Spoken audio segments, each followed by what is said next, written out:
Or actually, tell you what, let's do it. We can do that right now. What's up, man? Yeah, we're gonna go live on the air right now, and I'm gonna throw Justin Pugh to the fire. You could, because you will not recognize this because it has been a long time, Justin Pugh, but you and I have talked before because we went to Syracuse together. Back in the day. So I've interviewed you before. What do you want to know about me? What was your favorite bar at Syracuse? Chuck's, which is now gone. It's gone. The basement of CVS? Oh, no, no, that's Harry's. Yeah, Harry's was the basement of CVS. That was the basement of CVS. Those were the good days. Yeah. What was your major? Obviously. Broadcast. Oh, I was giving you a layup just to kind of. DC. So we're the sister station to them, which is where you're eventually, I think, going to wind up. But your favorite commander of all time? Ooh, my favorite. See, I didn't grow up in the area. Where'd you grow up? I grew up in South Carolina, so I was a Panthers guy growing up. Okay. Musa Muhammad was one of my favorites all time. Unbelievable. Tough I was guy thinking receiver. you were going to go Steve Smith. You know, Smitty was a favorite. I might have had an '89 jersey. I was an Eagles fan growing up, so when you guys beat us to go to the Super Bowl, that was devastation. Yeah, I remember. That was a good day for me, bad day for you. Last question, and you can start yours. If you were stranded on an island, only one thing to eat on the island, what would it be? Oh, man. Some kind of protein, some sustenance. I can't be hungry. I know that's like what are you watching, Survivor? You're trying to get rice and you're trying to win the challenge? Maybe I'm hungry right now and I just want some sustenance. You're trying to get a grilled chicken breast? I mean, probably something a little heavier than that. Okay, if you're ever in Philadelphia, you got to go to Angelo's, the cheesesteak and the pizza. It's the best on planet Earth. Okay, wife's from Philadelphia, definitely up there from time to time.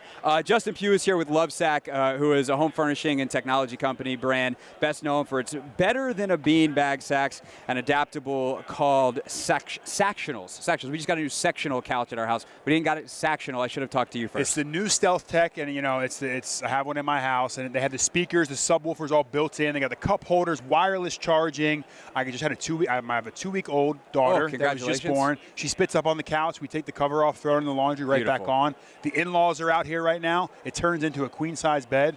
Beautiful. What can it do? Nothing, what apparently. What can it do? All right, so we're short on time, so I do want to get, after you've interviewed me and we've gotten the plug in, you can go to lovesac.com for more information. Yeah. They taught us that at Syracuse. Make sure you take care of the business, you know. Exactly. You played for Cliff, who obviously just got hired as the offensive coordinator in D.C. Someone's like, hey, tell me about Cliff. What do you tell him? He gets guys open. He is one of the best guys creating space for his players. The thing about Cliff and going to Washington, it just reminds me of what happened in Arizona, where he comes in, we have Josh Rosen, we really don't know if we're going to go quarterback, and then we take Kyler Murray. It's just eerily similar that he goes to Washington. They have the number 2 overall pick. Is there something in the works here where Caleb Williams ends up in Washington? The one thing I know is you will have your talented receivers running wide open, because that's what Cliff does. Yeah, which for a receiving core that didn't rank great on the separation data, the next-gen stats, all that kind of stuff last year, would be nice. Would definitely like to see that. For you as an offensive lineman, run game, how did you like the run game that he implemented in Arizona? I love it. It fit my skill set. We're on the line. We're going fast. We're running zone schemes. It's going to be great for the offensive line that you guys have. Obviously, there's maybe I'm down in Washington. Maybe Cliff gives his old left guard a call and say, hey, you want to come venture to the Capitol? If you found yourself in the NFC East on an emergency this year, then maybe we can do it with some planning this time around. Exactly. No, Cliff's unbelievable. He's a great guy. And the one thing I love about Cliff is he doesn't get too high or too low. He is even keeled, and that's what it takes to win in the NFL. You need to be, just stable throughout all the ups and downs, because seasons get crazy, and he is the gold standard for that. I felt like that really came through in Hard Knocks, who was with you guys that last season in Arizona. Obviously it didn't go well, but to see him just nose to the grindstone, seemed like he was the same guy every week. I guess the big concern that I would ask you as a guy who was there, the big concern with Cliff and his record is start fast, falls off. What did you notice from defenses either changing or adapting to you guys that you think, if Cliff called you and was like, hey, Pugh, I'm getting this another shot, what do I need to do to make sure it's more sustainable? What would you tell him? The one thing that I've noticed from teams that had sustained success is the run game always meshes with the pass game. It all starts with the run game, and obviously Cliff is known for the air raid and throwing the ball all the way around. Make sure we're focusing on the run game too, because that opens up the pass game, and he always did that. Obviously, there's players that are involved in this too, like us not doing our job, and sure. We've had some good seasons, and there's a reason that he's so highly sought after.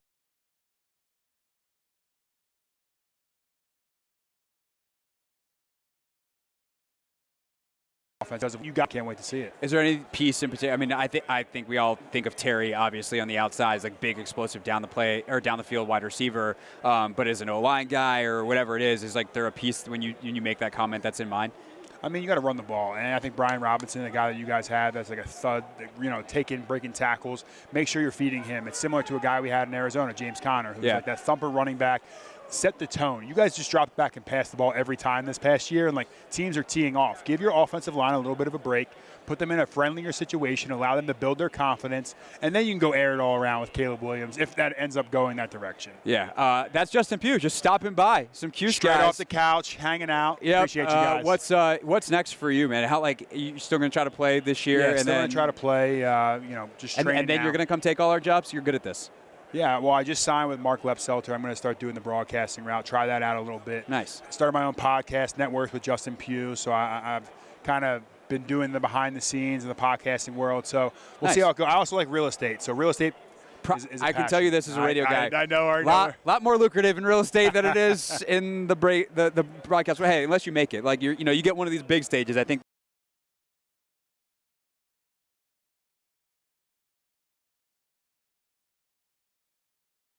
You saw the Newhouse kids. They got Syracuse University students here. I know. I actually did Ithaca. The Syracuse kids came up and said what's up, and it was a little bit too late. I got to run to catch a bird, though. I got to go. All right, man. Well, safe travels. Great seeing you again. You as well. It's been a decade. It's Justin Pugh, everybody, with us on the Hoffman Show.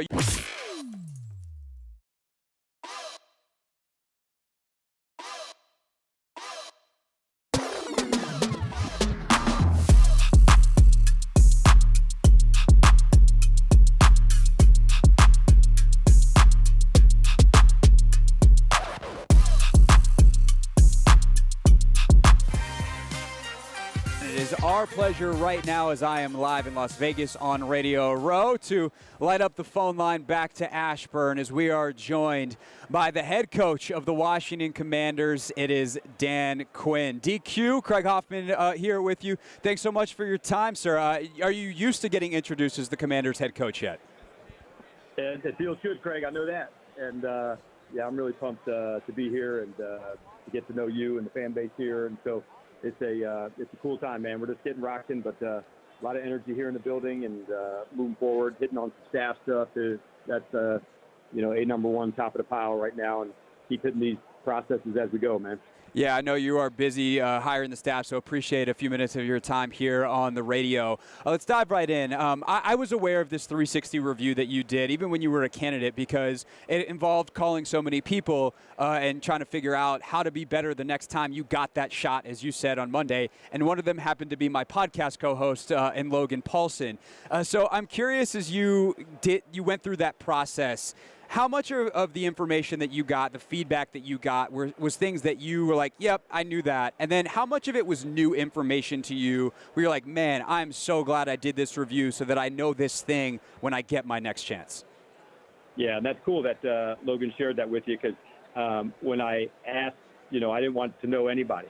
And so some were like, hey, put my name on this or say it. But I'm glad that they reached out to Logan because I've always thought, like, as a player, man, this guy had perspective. He could see things. He was a leader. So that's cool to hear that he was one of the people. Because I think it's spoken to about, 40 to 50, current players, former players, current coaches, former coaches. So it was valuable to me. I would say going into it, I didn't want to have any biases to know who was there and what can I do better. So what they did, Craig, is they, kind of went through the strengths to say, hey, man, don't change this. Keep this the same. This is something that you want to hit on. And then at the, on the other side to say, what were some blind spots? What were some things to make sure that I want him to know this? And so that's what helped me. I'd say going into it, I had fresh eyes, Craig. I didn't want to go in, I bet it's this, I bet it's that. I just said, hey, I'll see the information when I get it. I didn't try to, predict what it would be. I would say after reading it, I wasn't surprised to hear that some thought I was probably pushing yourself too thin, helping here. And so that's sometimes what we all do, right? You can help with this, you can help with this. I wanted to make sure I stayed, right down the middle with the team, the staff, the players, and focus on the things that we could get better at. And what's good, Craig, is I got, a chance to do that, to apply some of those things, during my time, on the next job when I went to Dallas. So coming here, not, starting it from that space, 4 years ago. It was actually things I got to do to put into play coming to here. And that was really the goal behind it, man, to say, can I find these things to absolutely nail it? And then I had a chance to work on it. It's one thing to recognize it, right? But then it's another thing to put it into play. Yeah, no, the implementation is always huge in a situation like that. You mentioned spreading yourself too thin as being one of those things that is a real focus for you. And I think here a lot of people look back at the previous 4 years and see a coach that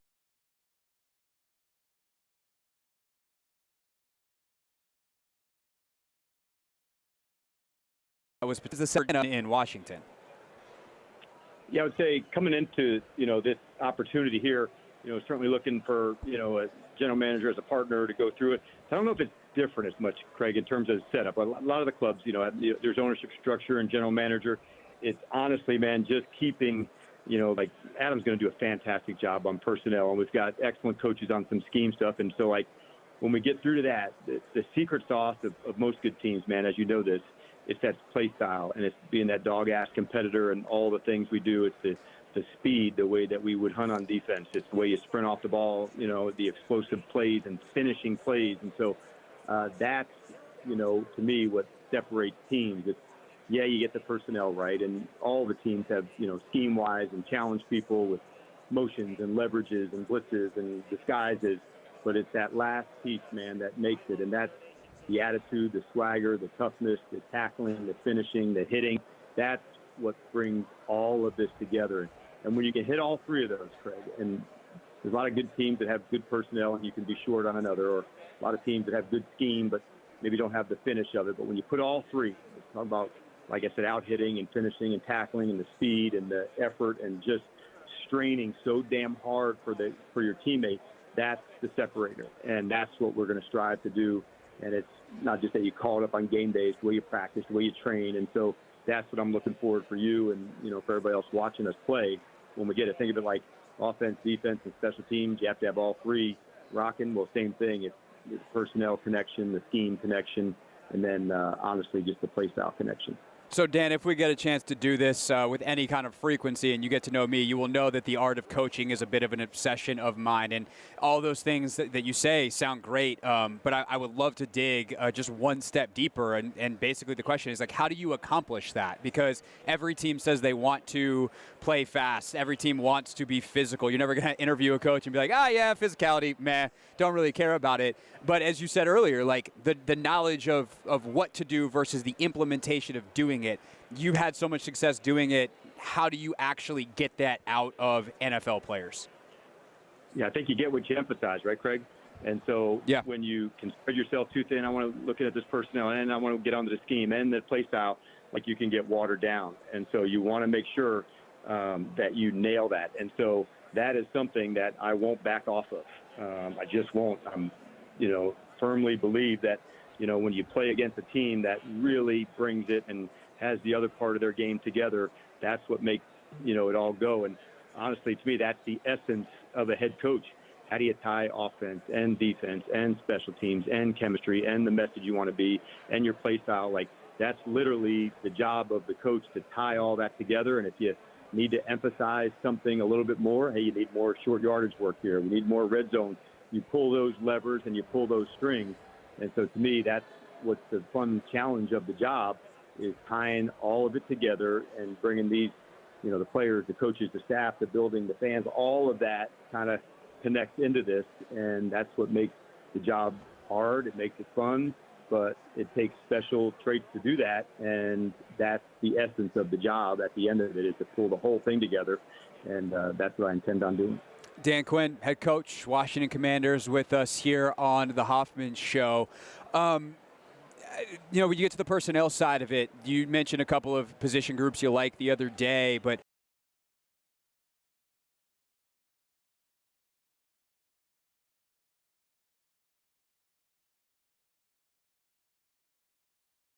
got from a process standpoint, I'm not stupid enough to think that you're going to call out any kind of single player here. But from a process standpoint, how do you differentiate positions and players that need to be upgraded versus players that were maybe misused and have a skill set that can be unlocked? Yeah, I think it first starts Craig, and what, the best way on the team is you want to make, cut-ups on each player. And that's where the evaluation starts, in your own house first, and finding unique traits that players have, and then how would we feature them within the scheme. So every single player on our roster has a cut-up built on them. This is how they play. These are the strengths. These are the things that we want to keep emphasizing. And so when you start there, Craig, in your own space, and this is not just starting here now, this is a annual one to go. And then after you do that assessment, then you can kind of get into what I would call, like in the simplest terms, must. Then this must happen. We have to have this personnel to add to, to be who we want to be. And then there's some needs. Okay, we need this spot. It might be a third tackle. It might be a third linebacker. And then there's wants, and that's, what does the fifth receiver look like? And we want to upgrade, the space, at this certain position. So assessing your own team first, Craig, that's a number one, top of the pile, to go, who are we? How do we want to play to our identity? How can we feature these unique players?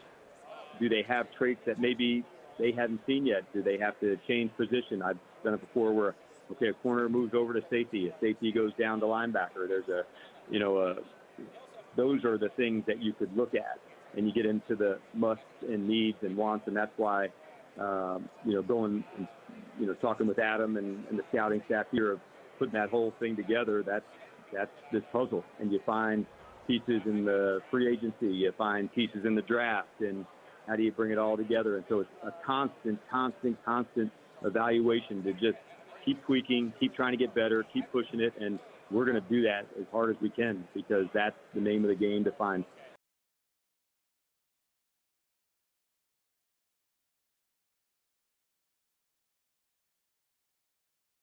gaps. What we're looking to do. Last question for Dan Quinn, Commanders head coach, with us here on the Hoffman Show. Cliff has obviously had a lot of success in the NFL, but he also, as we all know, it didn't go well at the end in Arizona, and had this kind of pattern of starting hot and then teams kind of getting on to what he was doing. And I'm curious for you, Dan, from where you sit as you hire him as your offensive coordinator, what the conversations were like between you and him to give you the confidence that he did something similar to what you did, going back and kind of having those honest conversations and reviewing to ultimately find out how to be sustainably successful in the way that you guys want to here in D.C.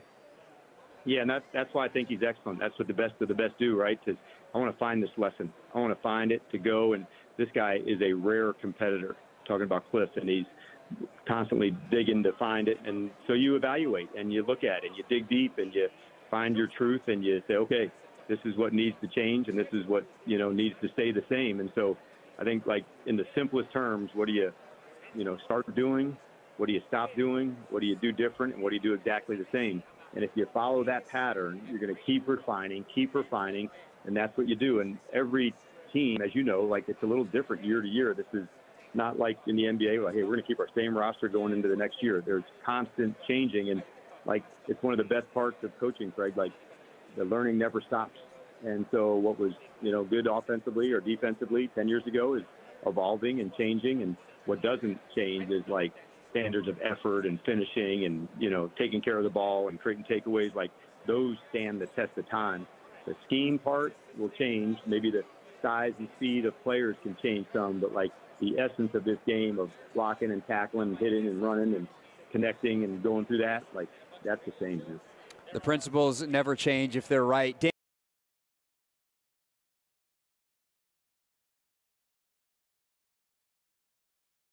And good luck with hiring the staff and then getting into those cut-ups. All right, Craig. I appreciate it, man. Enjoy the time out in Vegas. Appreciate it. Thank you, Dan. That is Dan Quinn, everybody, the Commanders head coach, with us here on the Hoffman Show. Hey, this is DA, and you're listening to the Hoffman Show on the Team 980 and the Odyssey app.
Welcome back. Day 2 for us here on Radio Row in Las Vegas. I'm Craig Hoffman. This is The Hoffman Show. And if you're watching us on YouTube, you see a face you probably recognize. David Chang, chef, TV star, entrepreneur, and DMV native with us to start the show. That's right. Excited to be here. So I was doing my homework, doing my Googling, and I was like, I know he's a DMV guy. I gotta see. He's probably a Washington football fan. And the first thing that comes up is in 2013, the Kickstarter that you wanted to start to raise $6 billion to buy the team from Dan Snyder back in the day. You had the price right. You were very early on that. I knew it was six. I literally spent a long time, days, trying to calculate what would it be for Snyder to sell the team, and I literally said $6 billion. Everyone laughed at me, but you're just a decade early. And I wanted to sell the team back to the fans of Washington D.C. So, didn't happen. Didn't happen, but the witch is dead. Yeah, and so that's kind of what I wanted to start with. Is like now he's gone. How has your fandom been affected by that? And like, are you back in? Are you all in on the Commanders as a fan again? This is going to be a hot take, but I think for 20 plus years, I felt if you were a true fan of the team and you really hated our previous owner, the best thing you could do was actively root against them and lower the value of the team. Don't buy any merch. Don't watch any games. So, that was going to be the only way we got rid of him, and everyone thought I was crazy. So, ironically enough, a team that's also been historically bad have been the Raiders. So I would root for the Raiders because they were always They caught you. They tickled your fancy. Yeah, because they're like dysfunctional bad. Yeah. Yeah, no. So all right. So you're out. I'm back in. I'm back in. Okay. I'm back. It was always got to get rid of Snyder. Yeah. My concern was, nepotism. He was going to give it his kids. We were never going to get rid of him. So I got to be honest. I don't know how to feel yet with Josh Harris, Magic Johnson. I know I'm excited, but part of me, aren't you a little bit like? I mean, I think everyone's nervous because you just assume that it's got to be better. Like it can't be worse, but not worse doesn't inherently mean better. I'm very impressed with Josh Harris. He seems like a very smart guy who's hired very smart people, and that's definitely a change. But we've already brought over the Sixers game plan of trusting the process. Yes, we're really good at that. Yeah.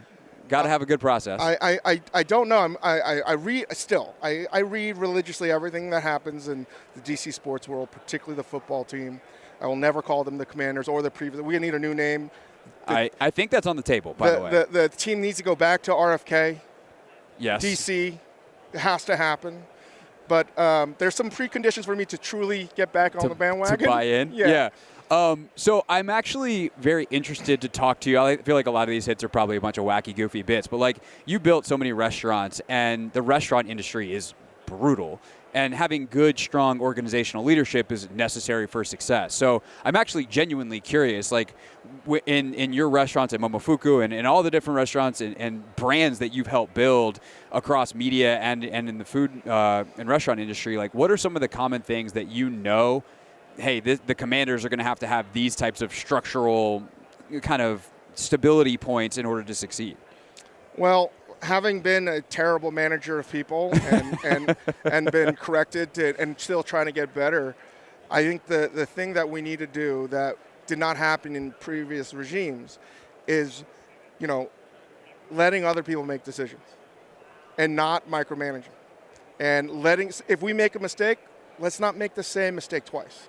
And for years, we would make the same mistake. How many years did we win the offseason Super Bowl? Endless offseason Super Bowls. I have so much PTSD that I'm legitimately expecting the team to sign Jeff George as a backup quarterback. I mean, it could happen. He's got to be, in his 50s at this point. He's still got a hell of an arm. Yeah, I mean, certainly does. But I think that's interesting, too, because, they just hired Dan Quinn as the head coach, and a lot of the fans are like, meh. And I'm like, that's a new feeling for you. Yeah. That's a new feeling. I'm also meh, part of me is he's coming from the Cowboys, and I don't know how I can root for a guy who was with Dallas. You can't. I got to be honest. I was super hyped about Ben Johnson. Yeah. But now I hate his guts because how rude of him to not even take the damn interview. What a jerk. Yeah. It's weird because talking to NFL people about him, it's like he is one of these like incredibly hyper-focused guys, and it's like he lost and he realized like, oh, right, I have the most important job interview of my life tomorrow. I don't want to do that. And it's like, that's not great. Can I tell you my prediction of Ben Johnson? For sure. And Ben Johnson, what if I was just like, no, David, well, you can't? I feel like, because they look sort of similar, I think the career path for Ben Johnson is going to look eerily similar to Adam Gase. That is terrifying if you're Ben Johnson. Yeah. I mean, that press conference. Well, listen, all that bad mojo, the I'm just saying, like, by spurning the interview, maybe we wouldn't have hired you. Maybe. I think that's part of the problem. But the football gods are now with us, and they've just turned him into Adam Gase. Sucks for you, Ben Johnson. You're now Adam Gase. ESPN's Dan Graziano later in the show with more on that as well. All right. You have the new show out on Freeform with Chrissy Teigen. Now, actually, it just came out. If you could have any athlete sit down with you guys to be on the show, who would it be? It's still Shaquille O'Neal, but can I be honest, man? We were doing the Amazon Thursday Night Football. I got to be with Doug Williams and Darryl Green. That was the coolest. At Ole Ebbets, that was the coolest thing. Top 5 coolest thing I've ever seen in my life. What, Darryl Green, the best. Those guys both are tremendous storytellers. Amazing. Which is really what, like, the show, I mean, the show's about food, the show's about community, the show's about whatever Chrissy says when she's drunk, which is, you know, frequent. I've actually had Chrissy on the show twice back in college for me, like 10 years ago, and we had her on the second time, and we go, do you remember the first? And she goes, no. Well, she's sober now, and she was filming. She was very pregnant. More? Yeah. Yeah. We had a lot of fun. We had a lot of good food. And, we have that on Hulu. And we also have a show on Netflix called Dinner Time Live. What's that one about? Because you had Ugly Delicious forever, which is so phenomenal. Any similarities there or different concept? Totally different. I'm literally cooking Tuesday, 7 p.m. Eastern Standard Time live for guests. Okay. And it's no one's helping me out. There's no commercial breaks. You're like right now. We're just live to the wolves. Live, exactly, and it's tough. But I'm excited to be here. This is my first Super Bowl. I've never seen the media like this. And besides the Super Bowl, there's also a huge event that's happening in the world, and that's Lunar New Year. Uh-huh. And Toyota's given us and me the opportunity to host a tailgate challenge that's happening in a couple hours, I think. Someone will tell you. You'll be there. And I got to pit 2 of my friends, 2 of the best chefs. If you get a chance to go visit La Cita in Los Angeles, Nickolodean is making a chicken sandwich, and we have Brandon Jew of San Francisco, one of the best restaurants and 2 of the best chefs, and they're going to have this chicken off. Tailgate chicken off? Yeah. Nice. You get to pick one dish to make for a Super Bowl party. What's your dish? I got to say, and this is... People don't love it when I say this. I'm a big fan of a 7-layer dip. Really? That is not the direction I would have guessed. But I you know why? It's not bad. You can make it early, and it's going to be good for like 7 hours too. 7 hours, 7 layers. Problem is, as much as fried chicken wings are hard to do because they got to be hot. Nothing more. Yeah. No, that's. So I doubt you're going to have a host that's constantly cooking chicken wings throughout the hour. Right. You got to watch. And if they do, you should. Put a ring on that person, guy or girl. David Chang with us on behalf of Toyota. David, appreciate you, sir. When we get back, Noah Eagle, he's calling the Super Bowl for Nickelodeon. He joins us next.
Nicely done, Anthony. It's the Hoffman Show. We're on the Team 980. We're always live as well on the free Odyssey app.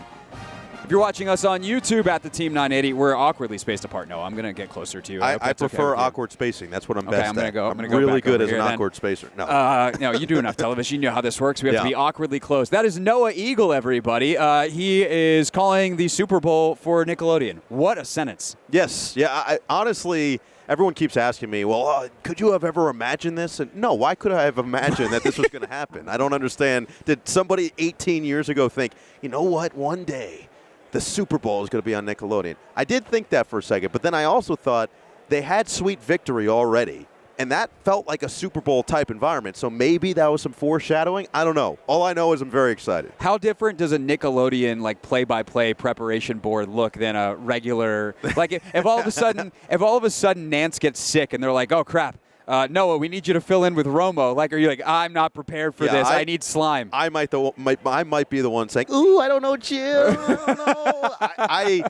It's very different.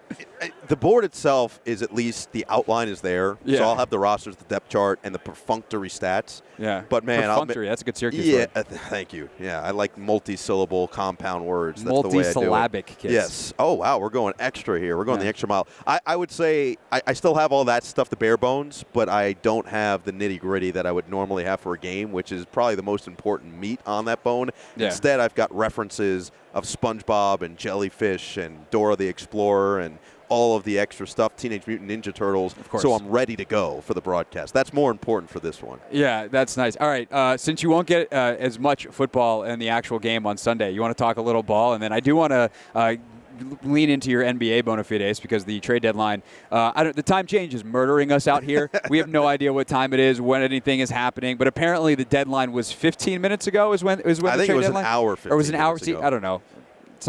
The trade deadline happened. There's Yeah, no it's more done. trades. It's over. So we will lean into some NBA stuff here in a second with Noah. But the consensus seems to be everyone's starting to lean into Kansas City with how they're playing as of late. And that Mahomes guy is pretty good. Yeah. Are you a part of this majority that's leaning into Kansas City? I don't know. I think I saw it was Scott Van Pelt who made the point about this yesterday, and I think he's pretty correct. So when the line first came out for this game, it was 2.5 in favor of Kansas City, which in favor of San Francisco, excuse me, which was shocking in many respects because Mahomes had been an underdog the last couple weeks, and we saw what happened. Mahomes as an underdog is incredibly He's scary. not an underdog. He's the best player, certainly right now, maybe ever. Yeah, he might be the most talented quarterback we've ever seen with our two eyes. And so to put him as an underdog multiple weeks is already crazy. To do it for a Super Bowl, I think, is absolute lunacy. And I felt that way last year when I got to the Super Bowl and everyone's like, well, the Eagles are really good. I'm like, yeah, but Patrick Mahomes is on the other side of the field. And Patrick Mahomes is Patrick Mahomes. And that's hard to beat. It's really hard to bet against that guy. But when they came out and the Niners, it was minus 2.5 San Francisco, everyone was pouncing on that. And they said, Kansas City, Kansas City, Kansas City. And what happens is I feel like Vegas always seems to know something. And Vegas is always tends to be right. They don't lose for a reason. Yeah, we're not sitting in air conditioning here in the middle of the desert because they're bad at this. Correct. The house always wins in some capacity. So when I saw all of everybody flooding to bet Kansas City, I'm like, maybe San Francisco? What's going to happen here? I'm so torn, and part of it is like it is pure selfishness because I picked San Francisco before the season, and I like being right. You do. And so I would love to be right, but I also there's part of me that's like for the rightness I might just hedge and be like, I don't know, I take Kansas City now. I had San Francisco. I got it no matter what. But it really does. Like we've talked about this a lot. So for the audience, I apologize for saying this for the 800th time. But like when you pick the Ravens or you pick the Bills in the last couple of weeks against Mahomes in the playoffs, the second it comes out of your mouth, you feel like the biggest idiot in the world. Right. And I think San Francisco's fantastic. But I also just, if you start to look at the matchup, the schematics of it, like Kansas City's running game, I think, can be effective against San Francisco. Like some of the weak points in San Francisco, to the extent that they exist, are things that I think Kansas City does very well. That's fair. I think this is the best defense that Patrick Mahomes has had since becoming a starting quarterback for the Chiefs. And it's not even close. And so you're giving a guy who's already been off the charts good something else, another weapon that's going to help aid him, that's going to take some of that onus off his back. That's a scary thought in itself. The one thing I will say in favor of San Francisco for this is they have been here now before. This isn't the first time for them. And even guys like Kittle and some of the defensive guys that have been here, they know what to expect. They have a better idea of how to budget their time. And Brock Purdy is just so cool and calm and collected under pressure. I do love one of my favorite aspects of this quarterback matchup is because Brady just retired, obviously. And I mean, we've talked enough about Brady, but I'm going to bring him up again here. There's a reason he's the greatest of all time in terms of winning, in terms of raising the level of his teammates and everything else he brought. But he had so many different – he almost had 3 different careers in one. Right. First part of his career, he was this underdog, cast aside, late-round pick, 6th-round pick, 199th overall, wasn't supposed to start, thrust in because of injury, wins a Super Bowl. Sounds like what Brock Purdy's trying to do right now. Right. The second part of his career was, hey, you're the MVP of the league, your team is trying to become a dynasty. And the third part of his career was where he was just smarter than everybody. It feels like Patrick Mahomes is somewhere in between that second and third part of the Tom Brady arc right now. So it's but he's only 28. Yes, correct. It's completely different. But it's almost these two that are coming together of what Brady did and what made Brady so special. And so I'm fascinated to see. Is it going to be the Brock Purdy underdog story? Is it going to be Mahomes trying to become the GOAT that wins out on Sunday? Noah Eagle calling the game for Nickelodeon. Yep, Noah Eagle calling the game for Nickelodeon on Sunday along with Nate Burleson. I know you guys will have a fantastic time. So when you look at Kyle Shanahan, I think he's one of the more interesting guys in this game. Obviously, like, he's one of the head coaches, but in terms of like the legacy type of discussions that tend to happen around this, his Super Bowl resume is he lost to Mahomes and company a couple years ago, and then we all know what happened with new Commanders coach Dan Quinn. Sorry to bring it up, with the 28-3 game with one of those Brady phases that you talked about. If he goes 0 for 3 here, like, is that significant? Is it just like, hey man, you ran into Mahomes? Like, what's the Kyle Shanahan narrative for you going into this game? Yeah, I think it's somewhat significant. He's still a young coach by all counts and purposes here, right? He's still very much a lot in front of him. You know, he's got a long way to go in his coaching career.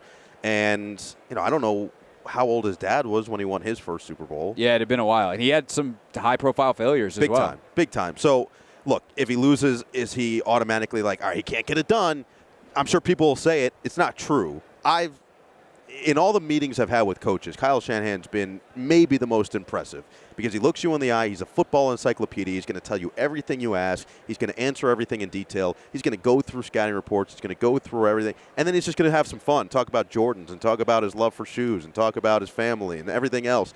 I think his coaching tree speaks for itself already, and we're starting to see the success that a lot of those assistants are having. But the only reason I'll say that this is different is because he's got Brock Purdy now. And I think the one thing that you could have said about that Super Bowl a couple years back is Jimmy Garoppolo had a wide open, I think it was Emmanuel Sanders, right, streaking down the middle of the field. He overthrew him. That's a completed pass. Game's probably over. Game's probably a San Francisco victory. And now we're talking about who knows if Mahomes gets back and wins one because that was his first victory. Changes the trajectory and the history of the game. So I think the Purdy is the difference, right? Because the defense is still menacing. The running game is even better now with McCaffrey. The weapons arguably are better now because you've got Debo and Ayuk and Kittle and others. So the team in theory is better and the quarterback play is better. So now it's like, all right, your team's better. Their team might even be worse. They don't have Tyreek Hill. They don't have some of the weapons that they had. Their defense is better. But in theory, their team isn't quite as complete, especially offensively and as explosive offensively as it was a couple years ago. Kelsey's getting older. He's been sensational in the playoffs, but we've seen he's had some down weeks this year. We could go on and on. So this is an opportunity, and I feel like he knows this is an opportunity that he has to grasp. Yeah, no, I do think the having been there is a big thing for Kyle, and as you mentioned, for the team, there's just something about that of knowing, okay, this is what it's going to take. So we'll see on Sunday. Obviously, the game is on CBS for the main broadcast, but if you'd like to watch Noah call it on Nickelodeon, check that out. Flip over for a little bit. You guys carry like the halftime show too? Like, how's that work? Come on now. Oh yeah. I'll tell you a couple things. Okay. One, our game is going to be coming to you live from Bikini Bottom. So if you're a SpongeBob fan, that's a big deal. You know that. It's a big deal. Two, the game's going to start with none other than Sweet Victory. That's going to start the broadcast, which is a huge deal. Now the energy is going to be off the charts, and yes, we will have Usher as well. So it's a total package. There you go. All right, so that's on Nickelodeon. All right, Noah also NBA play-by-play, called Clippers games for a bunch of years on the radio, now working on Yes Network for the Nets as well. So how surprised are you, as we just pop the NBA hats right on, that Kyle Kuzma and Tyus Jones are still Wizards and we are talking after the trade deadline? I'm a little surprised, but I'm not completely shocked at the same time. Because you know Winger from I know Michael LA. well. Yeah, I know Michael well, and knowing Michael, he's meticulous and he doesn't get trigger happy. He's not going to just make a deal for the sake of making a deal. He's going to make a deal with the idea of how it's going to impact the team in the future. And I think that he knows they've got some pieces starting with Bilal, and Bilal's going to have to be a building block for them, and he's going to improve. I think it's really hard now in the NBA. I think we've gotten, and really every sport, but especially in basketball, we've gotten to this point where let's just look at the trajectory of two different guys, right? Bilal Coulibaly comes in as the youngest guy in the draft. He is raw. He was a late bloomer. He grew into his body a little bit, and you can see some of that raw ability, but he's young. Right. Now, in the current landscape of the NBA, we just saw this with Killian Hayes, which I think Killian Hayes is a different circumstance because he's kind of shown what he is already. There haven't been enough flashes, but even like Kobe White is a better example, right? Mm-hmm. Kobe White, top 10 pick out of college. He was a one and done, so he was really young coming in. And after year 3, everyone's like, I don't know, like, is Kobe White really going to be a guy who can impact a roster, can help winning or any of that? And this year he's having a breakout season, one of the most improved players in the league. He's 22 years old. Right. He's still so young versus a guy in Herb Jones who comes out, or even Terrence Mann, better example. Terrence Mann was 22, 23 by the time the season started. His rookie season started. He was a second-round pick, and he barely played as a rookie. And most people, and I saw it, I was with the Clippers at the time, most people around, not in the organization, but around, right, fans and other media, and what, they're like, oh, well, Terrence Mann's never going to play for them. Well, then Terrence Mann the next year scored 39 points to send them to the Western Conference Finals. Right. So it's interesting because he's a guy who was older and developed quick into a year, but you don't look at those guys the same anymore. And I think Michael Winger, who was someone who was instrumental in bringing Terrence Mann in, who was someone that was instrumental in really finding some of those younger players like a Shai Gilgeous-Alexander. He was huge on SGA and wanted to do everything in his power to keep him on the Clippers, as did Lawrence Frank. But they were big-time talent evaluators. So the reason I don't think I'm shocked is because I think he looked at it and said, I can't get enough for the future of this organization. Right. To put the future of this organization, I can get enough for right now, but that's not what this team needs right now. This team needs more moving forward. So he's going to hold on to his pieces and understand that leverage comes with time, and leverage comes with circumstance, and that circumstance and time could change. I think the other factor here is leverage comes with a market that actually can give you what you want. Exactly. And I don't think that people fully realize how many picks are locked up that get unlocked at the draft. Correct. Like Kyle Kuzma, like the number of teams that are able to offer a first-round pick or 2 first-round picks or some whatever Michael Winger's price is very small right now. Draft comes around, that next wave of picks gets unlocked. Some things get paid off in trades that are tying up picks. Like the market right now, I'm not surprised that a lot of movement didn't. I mean, there's still obviously some big moves. Buddy Hield, probably the biggest one of the day, going to Philadelphia. Can he help keep them afloat while Joel is out? But I am not surprised with how many contenders have already made deals in the past that have draft capital tied up that we didn't see some more names move today. Yeah, and that's hard because you don't think of that stuff because maybe it happened 2-3 months ago, or maybe the big contract is limiting something like that because now a team's saying, okay, if we trade for this guy, we're going to have to try to pay him at the end of the season. We're not going to have the money for it, and then we're just giving up these assets for nothing. So there are circumstances that call for it. This was, to your point, one of the less volatile trade deadlines, I feel like, of the last couple of years. Not a ton of big names that were moved anyway. And so for the Wizards, the best thing that they can do is be patient because they don't – I understand that everyone's impatient. Everyone wants instant gratification.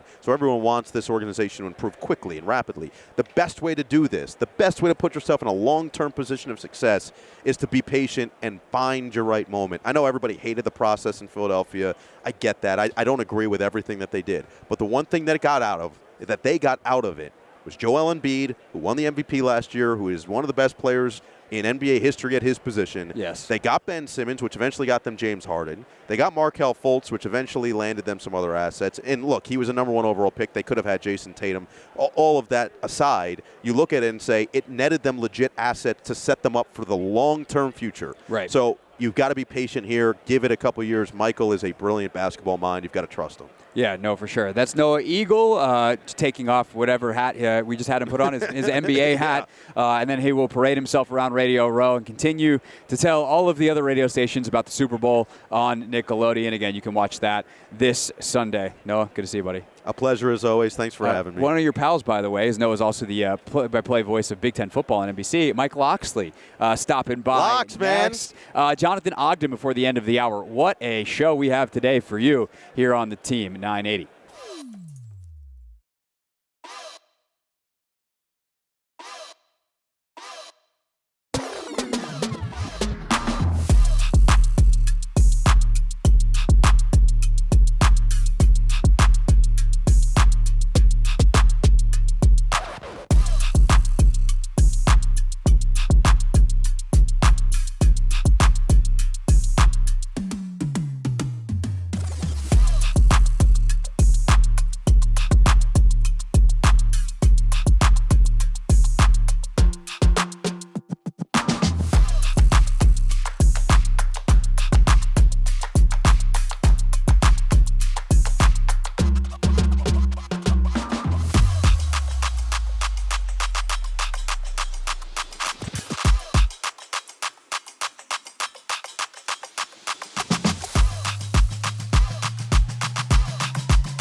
It's the Hoffman Show. We're on the Team 980, always live as well on the free Odyssey app, streaming live on YouTube at the Team 980, live from Radio Row in Las Vegas. Super Bowl 58 coming up on Sunday here on the Team 980. I know we just said that we'd have Mike Locksley on the show now. We actually taped that interview before the show, and I'll just be transparent with the audience.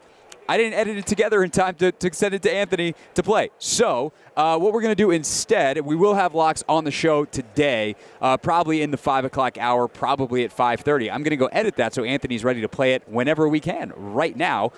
In the meantime, yesterday was able to catch up with good friend of the show, Brian Curtis, editor-at-large at The Ringer, covers sports media. And we talked about a piece that he wrote about Tony Romo, who's calling the game on CBS this weekend, and the growing hatred for that fact, as well as this new sports streaming bundle with ESPN, Fox, etc. So here is my chat with my good friend Brian Curtis yesterday on Radio Row.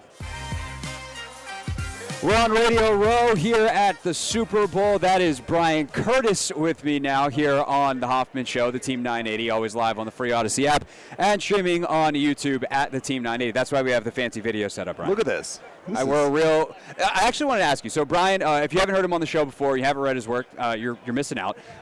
Great writer for The Ringer, covers all things media. You wrote a great piece on Tony Romo that we're going to talk about in a second. But I remember, I think it was the first year that we actually met at one of these. I'd had you on the show before. We finally got to meet in person, and kind of you were covering the zoo. You were like, I am one of the animals covering the zoo. This is my first one since Miami, which was pre-pandemic. And the first thing you said to me is, this is nuts. Like, this feels pre-pandemic. I think, what do you make of the kind of the re-evolution of Radio Row, and also the fact that everybody's doing this? Everyone's doing the video stuff now. It's incredible, isn't it? I mean, we've had this kind of marriage of sports radio, television, gambling. Yes. And I think all those things have made this not only bigger, but fancier, more technologically interesting, right? So that everybody's kind of on TV at the same time, and everybody's doing a podcast, and everybody's doing radio, and it's cool, and it feels really lively here. Yeah, I think it's interesting, too, like, from our side of it, is like, it almost is different audiences. Like, there is a Venn diagram with people that will do what, ideally, if we're being transparent with the audience, what we would like, which is, you listen to me because you're a DC person driving home in the car. When you get home, you flip me on YouTube, and maybe you can't watch on TV, so you go somewhere else and you flip on the app, and like, you catch a bunch of the show, or if you miss it, you get the podcast. But it really, like you said, it is all of these things simultaneously happening at once, and the lines between them all just, I don't even know if they're blurred or just not existent. And I've seen so many bits here. Like, I'm trying to do a bit-free week, honestly. You are? Yeah. I'm glad to hear you say that, because Carrot Top is here. Mm-hmm. Because this is Vegas, and this is Carrot Top's town. Yes, of course. But you don't even need to be a prop radio to do bits. Like, everybody's walking around with cameras. Everybody's, look at me. This is crazy. Right. It's like, yeah, we get it. You're in Vegas. I actually, like, there were some bits that I was thinking about doing. I was like, you want to know what? Everyone's going to be doing bits. A lot of bits. And if we stumble upon a good one, look, we're still a sports radio show at the end of the day. We're going to do it. It's enough. Yeah, There's the right bit. Let's be honest. We know the medium. But I'm not going into the week with any planned bits. So there's, for better or for worse, we're going to see how that goes. All right. So you wrote about Romo for The Ringer.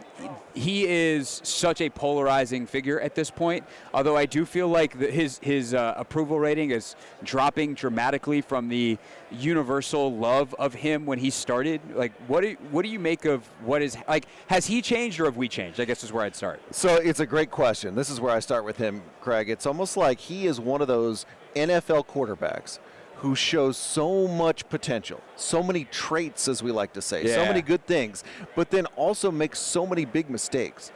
So the thing is not that he is elite, as we like to say about quarterbacks, or terrible. He is sort of both of those things at the same time, sometimes in the same broadcast. And that, to me, is the real puzzle of him, because it's not like he's a bad announcer. He's a number one announcer. I firmly believe that. Even when I'm throwing things at the TV, he is a number one guy in the NFL. But I look at some stuff he does, and I'm just like, dude, you're 7 years on television, and you're still doing these little things, which we can get into if you want to. Yeah. It's weird. Well, let's go into it. What are the little things? So my big complaint about Tony Romo is loves quarterbacks, loves wide receivers, loves a defensive back once in a while. He doesn't care about anybody else on the field.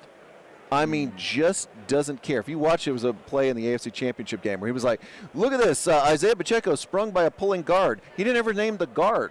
He doesn't even say his name. Later he would say, you know, those Ravens tackles, they're the best in the game. Doesn't know who they are or doesn't say their name. And it's like this just lack of curiosity about everything in the NFL except quarterback play, scheme, eye in the sky. I'm going to draw you a picture with my telestrator.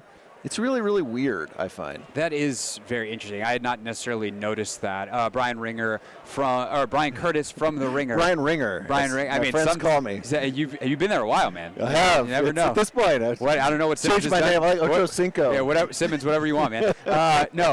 Brian Curtis from The Ringer with us here on the Hoffman Show on Radio Row. I think where a lot of people go sideways with Romo is the just over-exuberance for everything. Oh, Jim! Yeah, and it's kind of just, hey, man, like, let it breathe. And I also wonder, especially as a contrast to Olsen, who's so authoritative. It almost feels like a kid who can't believe he's there versus Olsen, who's like, I am here, I belong. How much do you think that maybe the comparison with Olsen or like the other alternatives of some of the top guys maybe highlight that thing in Romo that a lot of people don't seem to like anymore? I think it's especially true with Olsen because Olsen will give you 90% of that Romo enthusiasm. Like Olsen feels like I am ready to call this game at Fox. I'm excited. He loves to be there. This is awesome. But moment by moment, I'm in control. Mm-hmm. I have command of the game. I'm not going to see a play that's so great that I just lose my mind and start screaming, right? I'm going to be like, here's what happened. Let's lock down. Let's do this. And then let's get excited. Romo 2.0 or the T-1000 if you want to go back to the Terminator movies. We found the more technologically advanced Romo, and it is Greg Olsen. Do you think that, like, is Romo have all these people ripping him apart and just be like, I don't need to do this. I've made so much money. So that's a fascinating question. There's 17.5 million reasons a year that he is long for this game. But, you know, I grew up a Cowboys fan, or am still a Cowboys fan. I never got the sense that Tony Romo cared all that much about what people thought. You know, which is a survival mechanism when you were him as the Cowboys quarterback. As the Cowboys quarterback. But even then, just like, you know, people would say, like, he's just not as locked into being a quarterback. So there's the, like, I don't care what the haters say part of it. But there's also the just, you know what? This isn't my life in the way that it's Peyton Manning's life when he was playing in the NFL or Tom Brady's life. I just am kind of, I care about my job. I wouldn't say that about him, but I just don't get the sense that it like hurts Tony Romo's soul if he gets bad reviews. And then I would say the same thing about Tony the quarterback. It's weird how they're similar characters. Yeah. You know, with Chris Collinsworth, it seems like if somebody were like, Chris didn't do his homework today, that would just kill Chris Collinsworth. Yeah. Like he would just be like, I did my homework. Yeah. Trust me, I did it. With Tony, if you say that, I think he would be like, oh, no, I did it. Yeah. Okay. Okay, Tony.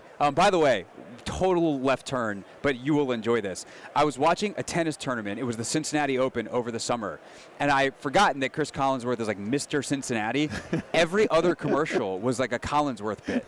So if you ever want some fun Chris Collins, if you ever write a Collinsworth story. Is he doing like local Mexican restaurants? Well, it's more of like, I think there was like this air conditioning company that was Cincinnati based, and so they were a big sponsor of the tournament. And it was like him and Jack and like their daughter, and like it was it was like a whole Collinsworth family thing. You're getting story ideas here. This is incredible. As I'm watching Alcaraz and Djokovic murder each other, and Coco Gauff have her summer of Coco. Anyway, that was on the Tennis Channel in July. We're now on Radio Row, February here in Las Vegas. That's Brian Curtis from The Ringer. The other big thing that I want to talk to you about real quick. The sports media, this new super streaming service thing from Fox and Warner Brothers and ESPN. What do we know so far? It's really interesting. So we know that the three companies you just mentioned, and all the networks that are underneath there, so ESPN, ESPN2, and everything else, SEC Network, you're going to be able to get them as one streaming package. We also know from CNBC that this is going to cost somewhere between $45 and $50. So the question to me about this new super streamer thing is, who is this for? Right. I think a lot of us have YouTube TV, which is like $70, $80 a month. So right. So what we're going to do is, for $20 cheaper, you're going to get just the sports channels, and then take off everything else from that package. It's a bundle, but it's not as big a bundle. Right. So this is one of these things about this age we live in. There's all these announcements, all these press releases, and I'm kind of like, are we just making press releases and we're trying to hope there's an audience for what we're selling here? And if it is, we'll follow through on it. Yeah. It is bizarre because I do think that many of us have come to the realization that killing cable was a terrible idea, that it just was easier to have a reliable thing that worked and within one system if you want to switch back and forth between games. And if you're watching one on the ESPN app and one on Peacock, like you can't do that on your Apple TV quite as easily. But I also... I think it's more interesting. I'm going to play chess here. We're not playing checkers anymore. These companies have also all been in the mix with, for instance, the NFL to take over NFL Network, or some of these leagues to really cross the lines of media and sports. And I just think it's fascinating that even without that, they're willing to work together. It is, and I think that's a bunch of people that are groping for a solution, right? They're just like, what are we going to do? And, ESPN is, I think, the biggest, just because they were the biggest bully on the block in the cable bundle. Right. Charging people $10-12 a month, everybody, no matter whether you watched ESPN or not. Now they're like, oh, we lost like 30 million of those subscribers over the last couple of years. That's a real number. And we got to figure out how we're going to pay for this network. And by the way, sports rights are going up. Right. We got the NFL, we got the Super Bowl. We're about to have the whole college football national championship playoff. There's just a lot of money there. And everybody's just like, we don't know how to pay for it, so here we go. Right. Here we go, as Tony Romo would say. Yeah. And let's figure it out. Yeah, no, it is very bizarre. I will say one thing that I read, I don't know if you saw this as well, is like if you're already a subscriber to one of those other streaming platforms, so I guess currently for Warner Brothers it'd be Max / HBO Max, whatever Fox is offering, and then ESPN Plus, you would get access to this bundle. I think you could add it on. You could bundle it with your other app. Now I just feel like we're in a bad State Farm We're just commercial. adding, and this is, again, like you said, cable was, I'm like you. I think forget streaming, forget everything. I want something where I can watch all the games. Yeah. Or I never have to be that guy on Twitter who's like, where's the game? I can't get the game. I want to watch everything. As a sports fan, this is a step toward that, but it's not everything. Well, I think it's also fascinating, too, and talk about being off topic here as we're on NFL Media Row, but like I look at the NWSL's new media deal or the WNBA's, and I think some of the Division I college football conferences are doing this too, where all of a sudden the rights are split. Yes. And it's like, I want to watch an SEC football game. Where is it? And I guess NFL fans have been dealing with that for years, but it's like, okay, we're Fox or CBS. We got it.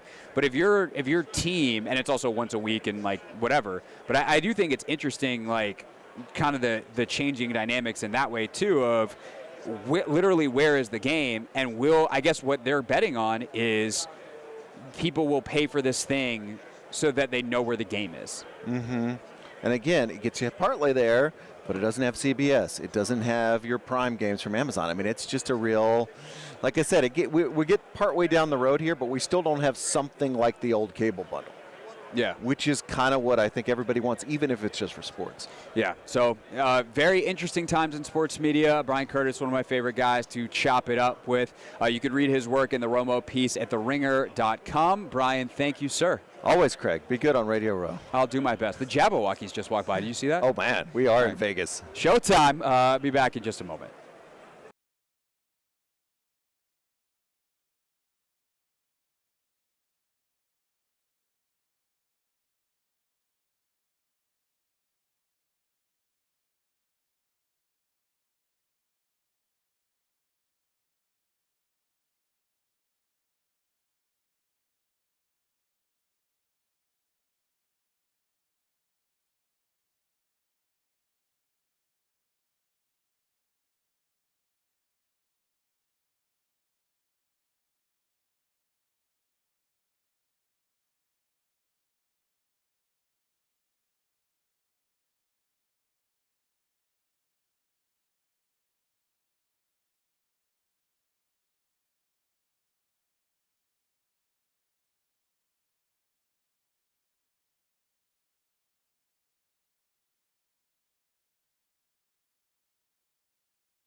It's the Hoffman Show. We're on the Team 980. We're always live as well on the free Odyssey app, streaming live on YouTube at the Team 980.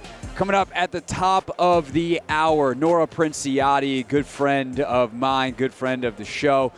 She is a writer and podcast host for The Ringer who has two specialties. She is someone who knows football and the NFL as well as anyone. She is also incredibly popular in the Taylor Swift universe because of the podcast she does with Nathan Hubbard called Every Single Album. So we're going to have a really fun conversation with Nora about kind of the intersection of Taylor Swift and the NFL, both directly, but also kind of what makes each entity so popular in fandom. I think it'll be really fun to talk to Nora about all of that. That all part of our big game coverage on the Team 980 presented by Solo Stove. Feel the heat of the world's most popular smokeless fire pit, solostove.com. In just a moment, you see if you're watching, this is not a Taylor Swift pun, but you see the blank space right here, the chair, where in a moment we will have seated a Super Bowl champion who is a 9-time All-Pro and 11-time Pro Bowler, also St. Albans alum.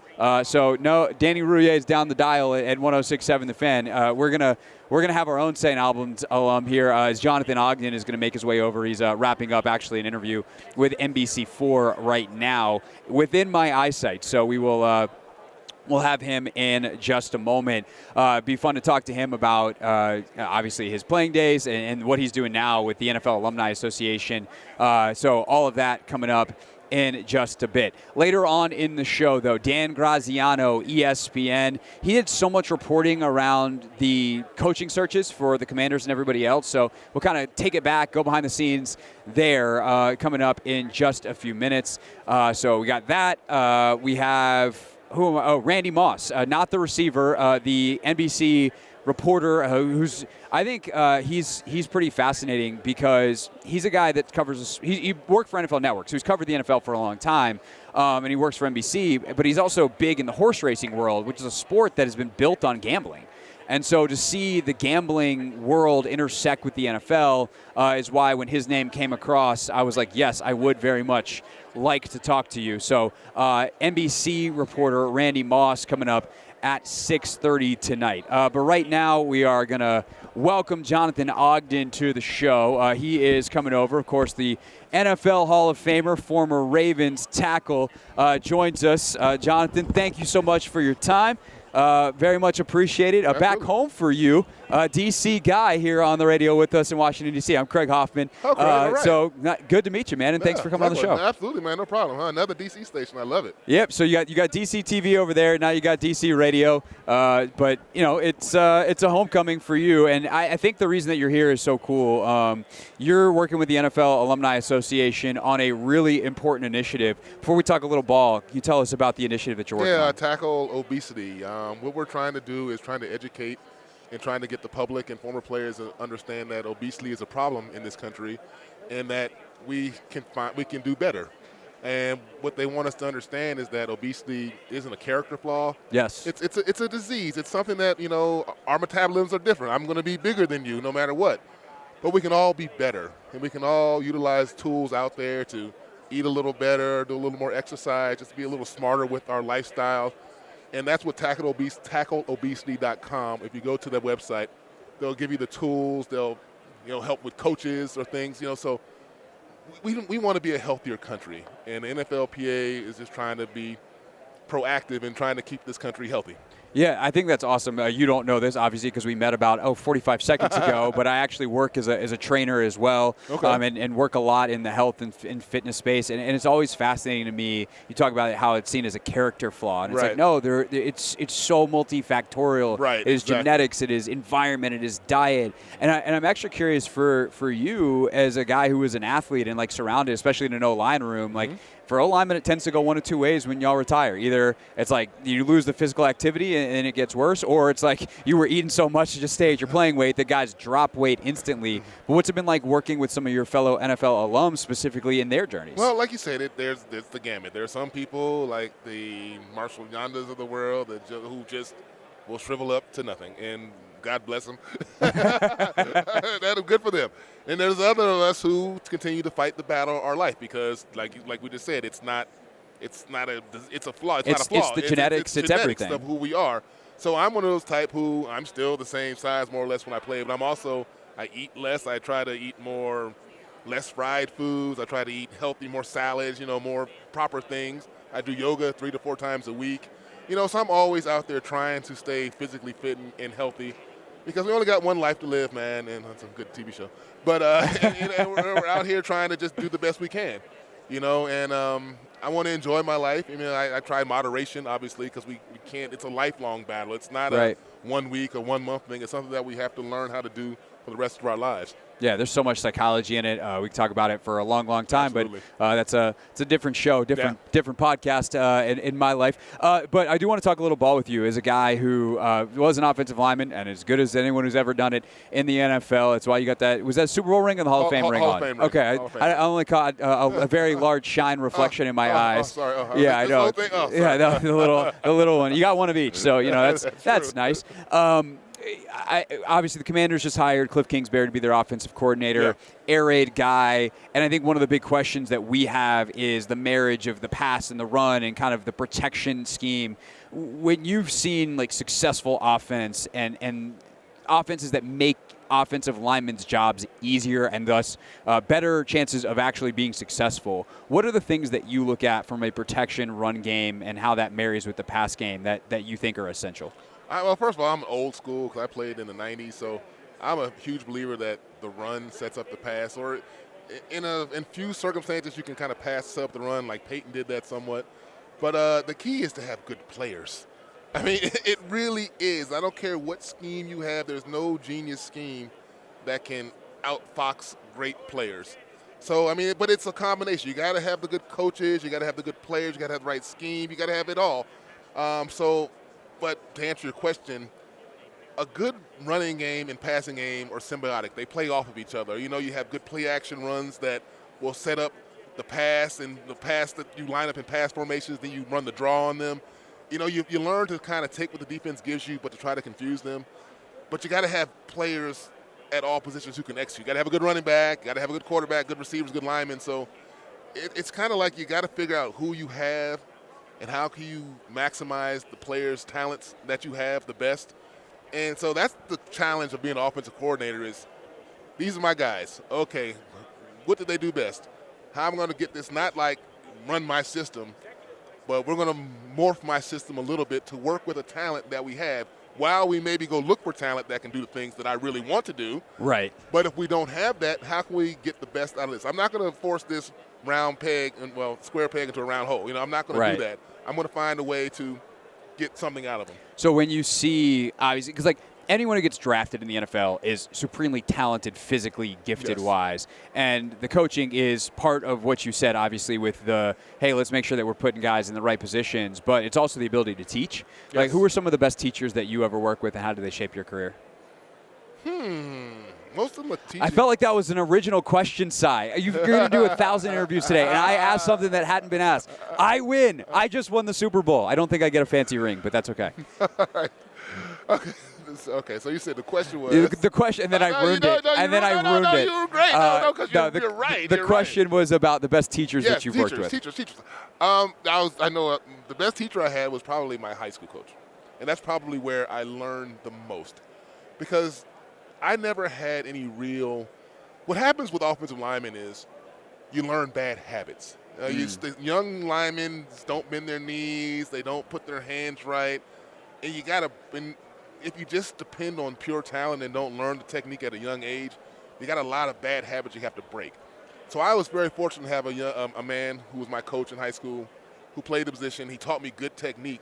So that really helped me. So when I got to college, I never had to break any bad habits. Now, the coaches in college might have added a few things to it. Right. Especially scheme-wise and combination block-wises short setting and things of that nature, but the basics of hand placement, foot width, knee bend, all those things that are what you have to have as offensive linemen really were instilled in me in high school. Yeah. And in the pros, I had some good coaches as well, but it's more about, to me, it's more about the schemes that they implement coaching in the pros. You know, they teach technique as well, but it's more about that.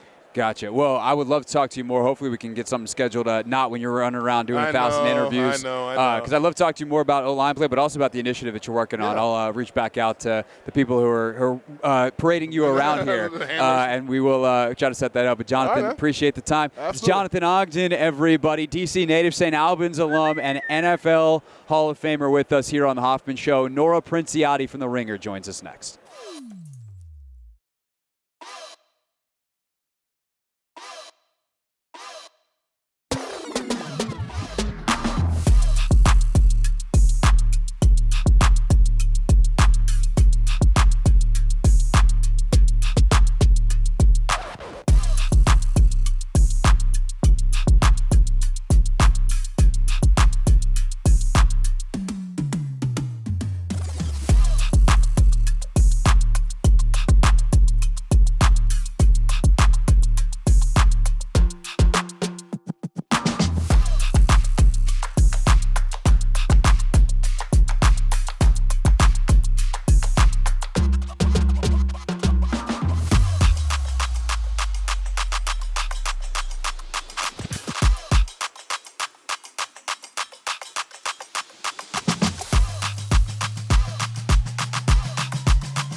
right, welcome back to Radio Row, Hour 2 here on the Hoffman Show. Anthony, we can skip the fancy Not My Beat imaging. I don't think it actually does justice for our next guest because, as I told you via text message, Nora Princiotti, good friend and Ringer staff writer and podcast host. Hello. There's never been a phrase or anyone who has had more of like, this is my Super Bowl than you this week. Thank you. I agree. So Nora, obviously, as many of you remember her work for the Washington Times, writing about football. She hosts the Ringer NFL show. But she also hosts a podcast called Every Single Album, where you look at every single album that Taylor Swift has put out. True. And that has launched you into the Taylor Swift universe as a media person as well as a fan. Yeah, I mean, at this point, I've covered the NFL professionally for 8 years. I've covered Taylor Swift professionally for 4 years. I've been, deeply interested in her for much longer than that. But the fact that the two have collided is so not anything I ever assumed would happen, particularly not in this way. Yes. Like, she's doing Super Bowl halftime. Like, that would be the collision. But no, she is featured on every single broadcast because she's dating one of the best players in the league and is now seeing her fan base mixed with the NFL fan base. That wasn't on the bingo card. On the docket. Yeah. No. But so I think the best use of our time in terms of a conversation about where all these things intersect is about fandom, because the intensity of fandom in the NFL is as intense as any sport in the world, and is large because, like, obviously there are very intense fans of any sport, any team, whatever, but like the number of very intense NFL fans extremely high. Taylor Swift is as popular as any pop star, not only in the world now, but as any pop star basically in the world ever. When you think about like hardcore NFL fan, hardcore Taylor Swift fan, what are the similarities? Like, what drives that? The similarities are that it's this intensely felt thing. It's very personal to people. I mean, Taylor Swift is this woman who has, over the course of her career, like, she's made this legacy of kind of like writing the interior lives of her fans into song. And, I try to be sort of like a reasoned and sober fan, but on some level we all feel like she's speaking directly to us.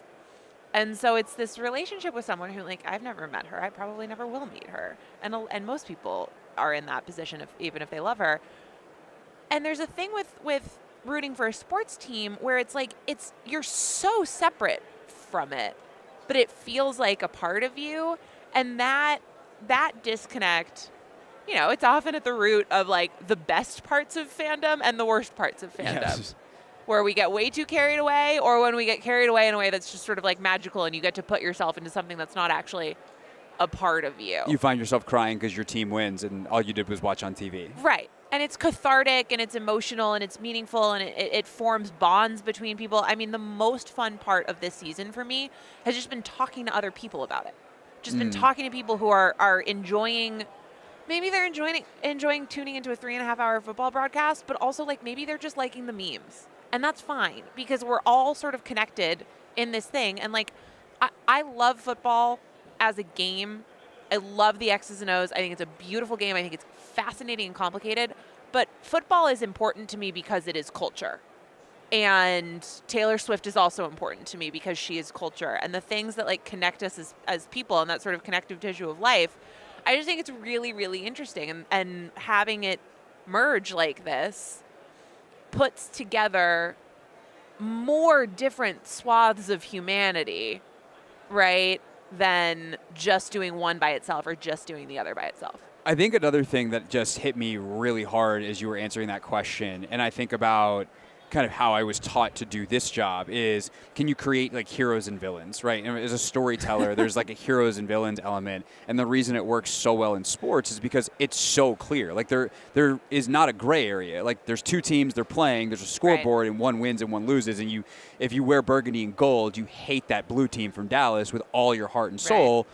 And even if you're rooting for laundry or, the players change and, Dan Quinn was the Dallas defensive coordinator. Now he's the Commanders head coach. I hate that guy. Now I love him because he's mine. Like, there is that clear heroes and villains. And I think when you listen to the way that Taylor writes, I think she's actually, that might be like one of the superpowers, is because of the way she tells the stories in her songs, often many of her own, like, Are they more complicated in real life? Maybe. But the way she writes it, I feel like, is very clear, like, hero and villain, to the point that anti-hero, like, that whole sentiment, like, she kind of even flips it on its head. Right. Well, she's really, I mean, I think the story of her public persona more than her, like, career as a musician and an artist, but it's one of choosing foils. And the idea of Taylor Swift as underdog has been a very complicated one throughout the years, because she came up in a country music ecosystem that had close to no history of accepting someone that young who was also female.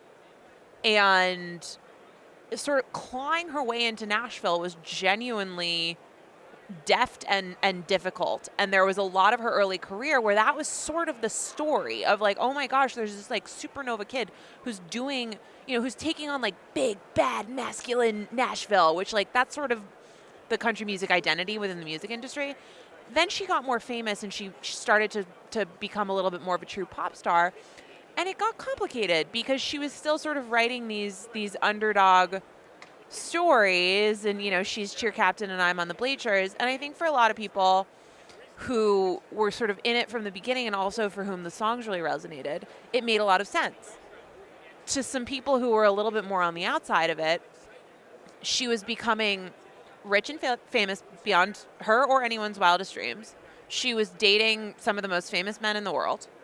And the idea that, like, a high school bully was sort of was like taking her on, just right. Started to get a little bit incongruent with how people saw her, which I think, we don't have to get into it, but, like, when the Kanye West VMAs incident happened, that was why that was such a lightning rod, is because you had a lot of people who were like, who the heck is she kidding? Like, she's a victim of this, and she's, like, so surprised, even though it's the, umpteenth award she's won this year. And then you had all the fans who were like, no, that's me up there. Like, right. I see myself right. being sort of attacked.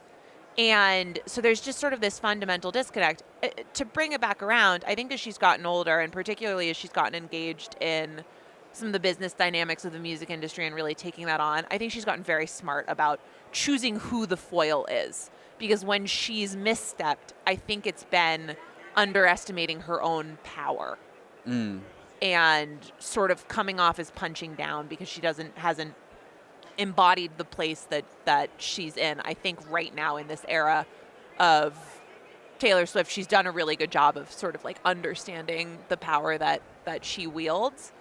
So in that sense, like, the hero, villain, anti-hero, favorite underdog dynamic that is so core to sports, it is really, really core to her story as an artist, definitely, but especially as someone who we just, like, consume in public as a celebrity. Nora Princiotti is our guest here on the Hoffman Show. The podcasts, the NFL or the Ringer NFL show, and every single album, no matter which one, which side of this conversation interests you more, she has a podcast for you. I do. It's actually interesting to hear you describe that, though, because, and I'm not just saying this because, like, she's now associated with the Chiefs because of Travis, but, like, the Chiefs are the latest example of seeing that same arc. Like, they're the underdog story, right? They're led by Andy Reid, chronic underachiever in Philadelphia, Patrick Mahomes, who everyone knew was, like, ridiculously talented, but he wasn't the number one overall pick. It's like, can this Texas Tech fling it kid put it together?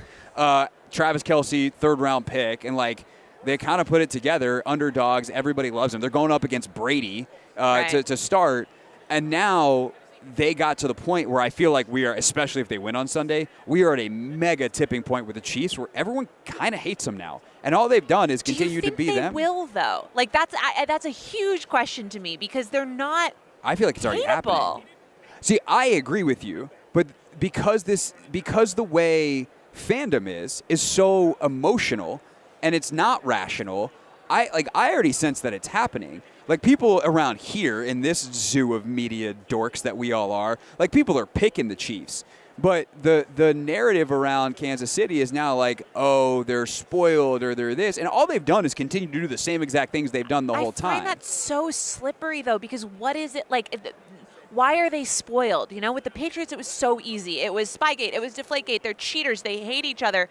Brady is like this, you know, becoming this woo-woo guy who doesn't want you to eat strawberries. And Bill Belichick has never smiled. It's really, Andy Reid is like, here's my cheeseburger recipe. Right. And Patrick Mahomes is like, I have a goofy voice and I never say anything. Right, Like, but I think it's, you know, they get the commercials and it's the fame and, you know, they get a bad call in whatever game that was and Mahomes like loses his mind. Right. And, you know, all those things that were admirable about his competitiveness and, you know, all that stuff. And also, part of it is just the heroes and villains. Like, they've made their rounds of the NFL kicking everyone else's ass. And, like, when the bully has beaten you up enough times, you're like, hey, I don't like that guy anymore. Right. I think you're spot on in terms of the dynamic. To me, it is just a really open question which one of those things happens. Because if they win this game, I think that they are chasing Brady and the Patriots and literally no one else. And, you know, when we talk about the Josh Allen Bills or the Joe Burrow Bengals, it's not sort of like, is there a 1B to this era? It's like we sort of understand that everybody is second fiddle. Yeah, it's the 96 Bulls. Right. It's Jordan, or it's to some extent, you know, Brady and the Patriots with a who's going to be the Giants of this era thrown in. I think that's very true. And if that does happen, I will be very curious to see if, like, league-wide, people find something to latch onto to hate them with, because I just don't know what it like. Well, I mean, the part of it too is like, and not to be like the sports radio guy who's like, well, my mom, but like, my mom is a football fan, and like she is one of these people that is just like, I want to see someone else win, and like, there's part of that too. This idea that like we want to spread the wealth, which is hilarious because I think if we're in the business, which we are, we know that's actually not true. Like, greatness drives ratings and interest. And, you know, yes, if Steph Curry and LeBron are playing in the 6th straight NBA Finals, eventually there is some, like, yes, something new. But I do think part of it is just, like, people feel bad for Josh Allen. Like, people feel bad for Joe Burrow. People feel bad and want to see someone else win. And so it's funny because, like, the Niners have been the best team in the NFC the last, 6 years, if you take the aggregate. But they are now seen as, like, oh, this underdog, go get him. Kyle Shanahan, you underdog you, because of who they're facing. Right. I will say I was very happy to hear Mahomes this week. He got some sort of underdog question. He was just like, I don't really ever think that I'm the underdog, which to me is so refreshing. Because even those, like, I mean, I covered some of those Patriots teams, and they were so good at twisting themselves in knots, being like, everybody's counting us out. I mean, they did it, you know, look, maybe they knew something that everybody didn't because they went on to lose the game. But the Eagles Super Bowl, Tom Brady's going up against Nick Foles. Right. And they were just that entire week, they were like, nobody believes in us. We're the underdogs.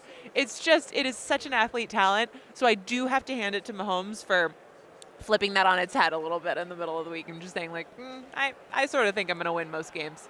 Who do you think is going to win the game? I do, the Kansas City Chiefs. Yeah. I feel like that is I need to come up with a new phrase because I just feel like I'm saying the same thing to every guest now. But it does feel like the sliding sentiment of the week, as everyone's just like, oh no, we bet against them with Buffalo, we bet against them with Baltimore, and we can't possibly be stupid enough to do that again. I mean, that's me, because I really owed Chiefs fans an apology, because late in the year, I was so out on them.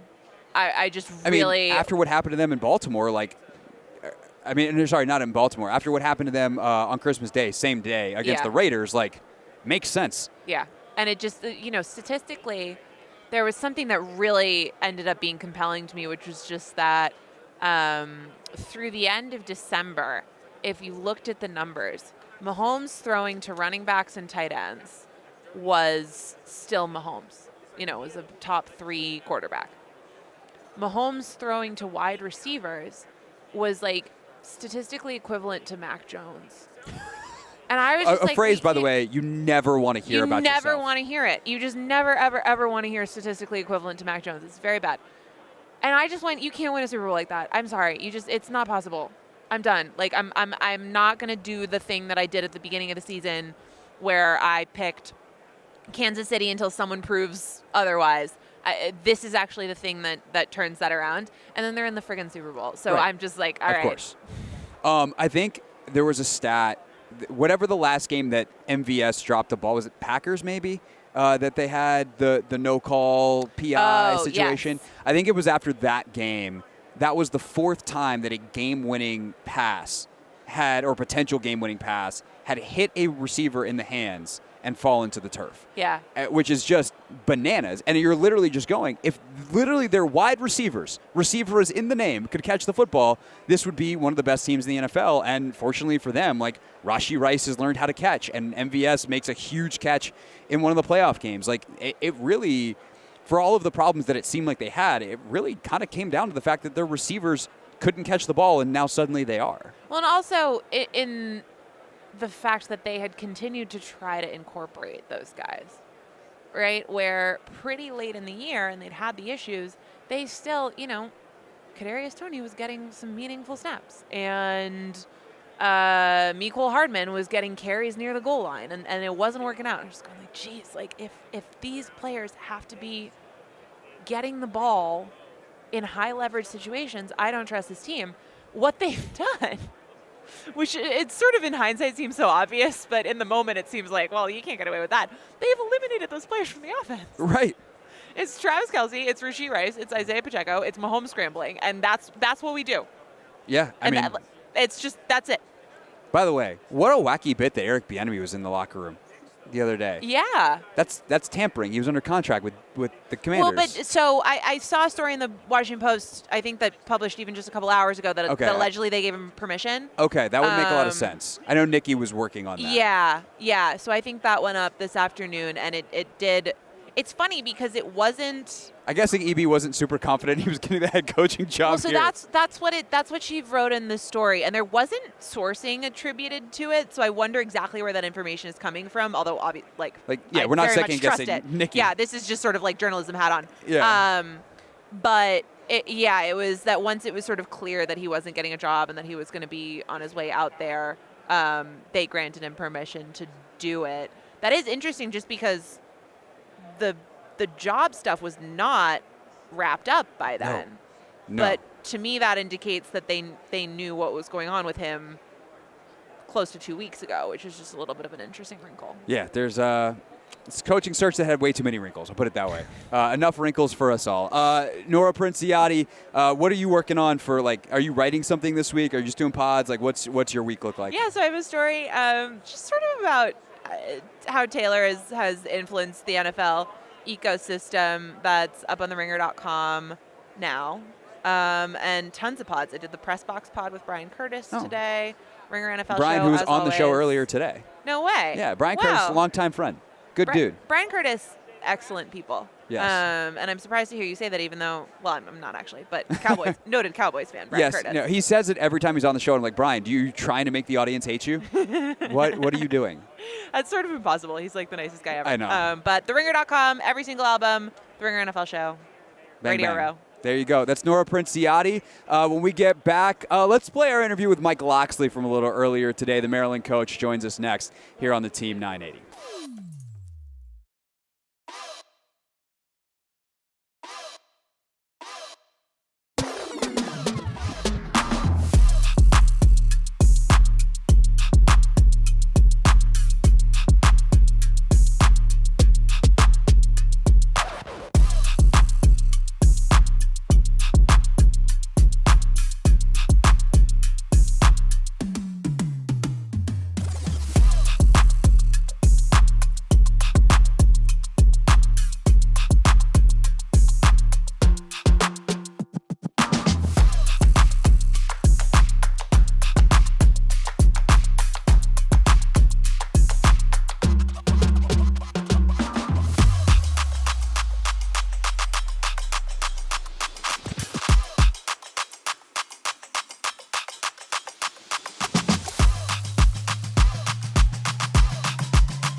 You're home for Maryland football.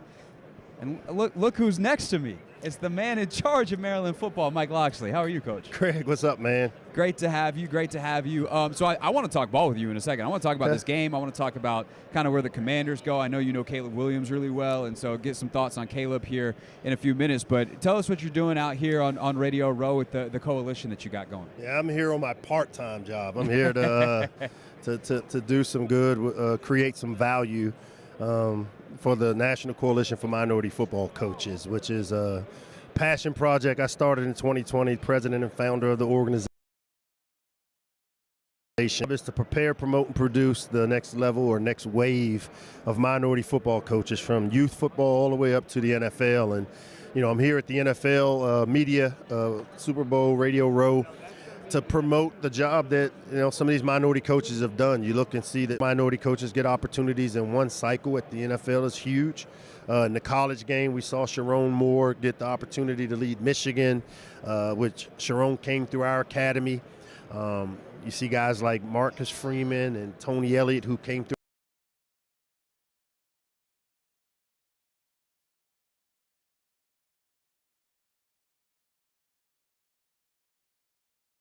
And again, minorities capable of leading programs, and we're starting to see that come to fruition a little bit. Do you know Brian Johnson at all? Of course I know BJ. Okay, the Commanders just hired him this morning. Well, he's part of our academy. Yep. He was part of our academy. You know, I've known him since his days at playing at Utah and then coming up through the Urban Meyer tree. Did a tremendous job developing Dak Prescott down there in Mississippi State. Was his position coach there, working under Dan Mullen. Went to Florida, played a role in Anthony Richardson's recruitment and development. And then he had Jalen Hurts, who he played for Jalen's dad in high school. And so, you know, he coached Jalen and was the coordinator there in Philly. And, you know, I'll be the first to tell you, you know, because of the relationship I have with Jalen, I hate to see that somehow, some way he was the guy that's not there, as if, you know, it was his doing. But as we know, when you get into this business, it's a production-based business. I think he's a big-time coach, and I think that he's a guy that'll be a guy that'll lead a program here in the near future. I think something we saw, for instance, last year in Carolina is you can have a lot of smart minds in a room, but if it's not a cohesive vision as a football staff, it's not going to go very well. How do you think that Brian fits with what Cliff Kingsbury does stylistically and whatever you know personality-wise about Cliff? I think the big thing with Brian and what he does is, you know, obviously they're going to run Cliff stuff, and Cliff has a system that he knows really well, is the air raid system that he's adapted to the pro game, and you saw what he did with Kyler Murray. I think what Brian will bring to the game and the experience, you know, of the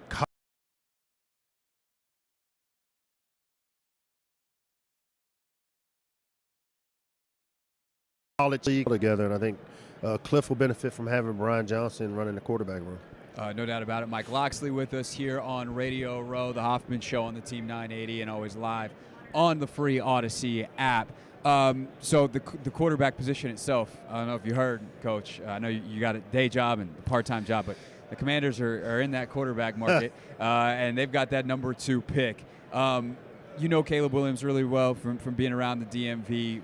And obviously now there's a lot of people saying like, oh, they hired Cliff, but I think Cliff can work with any of these 3 guys. Yeah. But let's stick to Caleb for a second. What makes Caleb so special beyond the stuff that we see on tape, his ability to run around? Because you don't get that tag of generational prospect just because of your highlight film. There's got to be more to it. What's the more to it? Yeah, I mean, I think it's the substance. I mean, you know, because of having been a part of his recruitment process, and obviously went to Oklahoma, transferred there, got to know his dad, his family really, really well. Everybody else may be surprised, but he's been destined for this opportunity. I mean, he's kind of like how the Mannings were raised to be champions. Well, he was raised to be a champion. You look at the success he had at Gonzaga. All right, Gonzaga wasn't the school in the WCAC that was winning the championships. They were kind of the underdog, and Caleb took that program and lifted it, you know, single-handedly with some of the plays that he made. I mean, I think back to the high school championship game that he won on the last play of the game, Hail Mary, touchdown throw. He did that as, I think, a 10th grader. The success he had throughout his career in high school, going to Oklahoma, faced a little adversity, playing behind Spencer Rattler to getting his chance. He comes in at halftime of a game they were losing and brings them back. I mean, he has a resume of success, and it's not luck because everything he has done has been really intentional, and it's from the leadership of his team, led by Carl, his dad, the mom, and his family. But then just, they've put him in the right positions, and people don't understand to be able to meet the expectation like he has, you have to sacrifice a lot, and he's sacrificed being out in the public eye and all those things, but he consistently works on the game. And the one thing I'll tell you, and I said this to Jalen Hurts when I was talking to him, celebrity quarterbacks don't work. And I don't, he does the TV and the commercials, but you got to have the substance and you got to do the work behind the scenes. And I know that he did the work behind the scenes. The old Parcells adage there. Yeah. Celebrity quarterbacks, absolutely not. So if I'm a scout and I'm saying, like, all right, coach, I watched Caleb. I love this off-schedule stuff's crazy. It's like him and Pat, and that's it. They can do some of the stuff that Caleb is doing, but I'm concerned about how he's going to be on schedule. What's your response? Do you feel like as a coach you can coach that up? Or are you like, no, I share that concern? Like, how does that process go? Yeah, you have to have a foundation, but I also think that because of his ability and playmaking ability, that you don't want to overcoach it. You want to have a system, and through that system, when you develop and run offensive plays or systems, there's reads, there's starting points, ending points, but then what happens in between sometimes is innate, and he's very coachable. The system Cliff runs allows the flexibility, and that's the one great thing about the air raid system is that it's very versatile. It's a read system. It's if they're deep, you just break your route off and stop. Well, I mean, you have that type of off-scheduleness in how the system is run. So it may be a match made in heaven, and maybe, the direction of hiring a Cliff because of the type of system that would fit the type of quarterback. Because here's what I do know, that your system has to match your quarterback. Your quarterback doesn't necessarily, make your system. So whatever he does well, or you want to accentuate and you want to emphasize and you want to make that a big part of what you do. Mike Locksley is with us here on the Hoffman Show. Do you have I know you obviously during the season are pretty busy coaching your team, and neither of these guys are in your conference, but do you have any kind of file on Jaden, on Drake May, the other two guys that are probably being in consideration? Yeah, recruited Drake a little bit. Scott Chadwick was his high school coach down in Charlotte. Was talented, comes from a talented family, obviously, brother.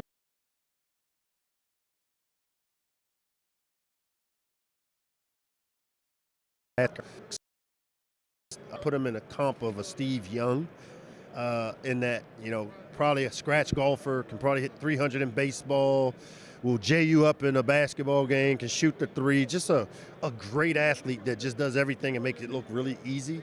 That's kind of who Drake May is. When I think of Drake May, that's what I think of. It's just an all-around great athlete that whatever he does well. He can make all the throws. He's sneaky athletic. He is, when you think of Steve Young, most people look out, but Steve Young was really athletic, and they used to use him as a compliment because of his athleticism. And, Drake can make all the throws. The key, and this is what I don't know about he or Jaden Daniels, because obviously when I look at Jaden Daniels, I think of a C.J. Stroud, a Deshaun Watson type comp, in that he's going to be a guy that makes plays with his feet, makes plays with his arms. But the question with both these guys, including and Caleb included, is can he get himself protected? Does he know how to get himself protected? Because the NFL game, those off-platform throws that you see out of Caleb, there's more of those in the NFL game than maybe college because of the ball being in the middle of the field and the complexity of the blitzes that you see.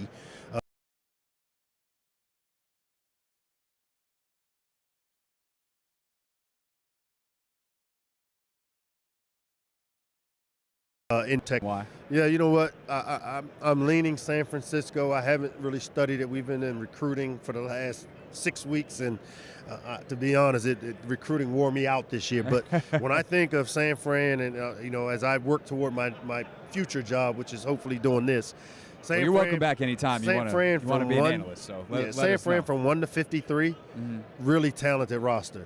Probably more talented than Kansas City's 1 to 53. But here's the secret sauce to it, is that Kansas City's #1 player is really, really, really, really special. And he's been in this game before. And so that experience that he has of playing in these games, you know, when you look at it on paper, San Fran should be the better team. They should, if they do what they're capable of doing, which I expect them to, they'll win the game. But you can never count out Patrick Mahomes, man. He is a unique and one-of-one #1. Yeah, he is. He's something else. He breaks all the laws. I can't imagine how frustrating it is to coach against defend that. and I wouldn't want to. Hey, Coach.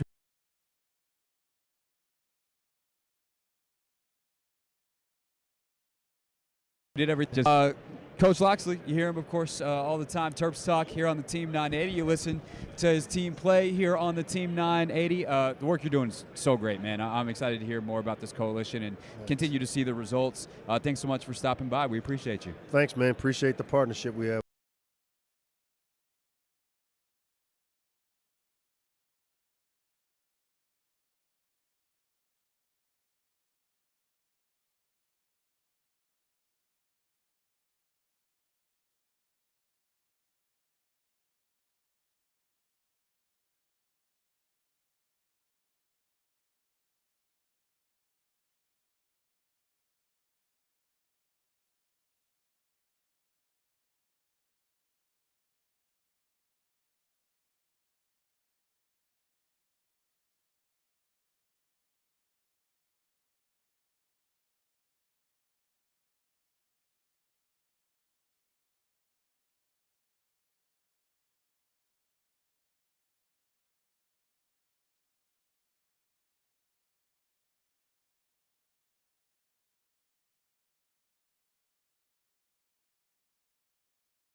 Welcome back to Radio Row. It's the Hoffman Show, live from Las Vegas on the Team 980 and always live as well on the free Odyssey app. I have the empty chair back next to me. That is where Dan Graziano from ESPN will sit in just a few minutes. But we'll take the time now to talk about the NBA trade deadline. And there's actually, in some ways, more to talk about what didn't happen than what did happen. There were a couple of big trades, for sure. The biggest one probably being Buddy Hield going to the 76ers from Indiana, which I like for Philly because they need someone to take shots with Joel Embiid out for the next at least month as he got that meniscus repaired surgically in the last week or so.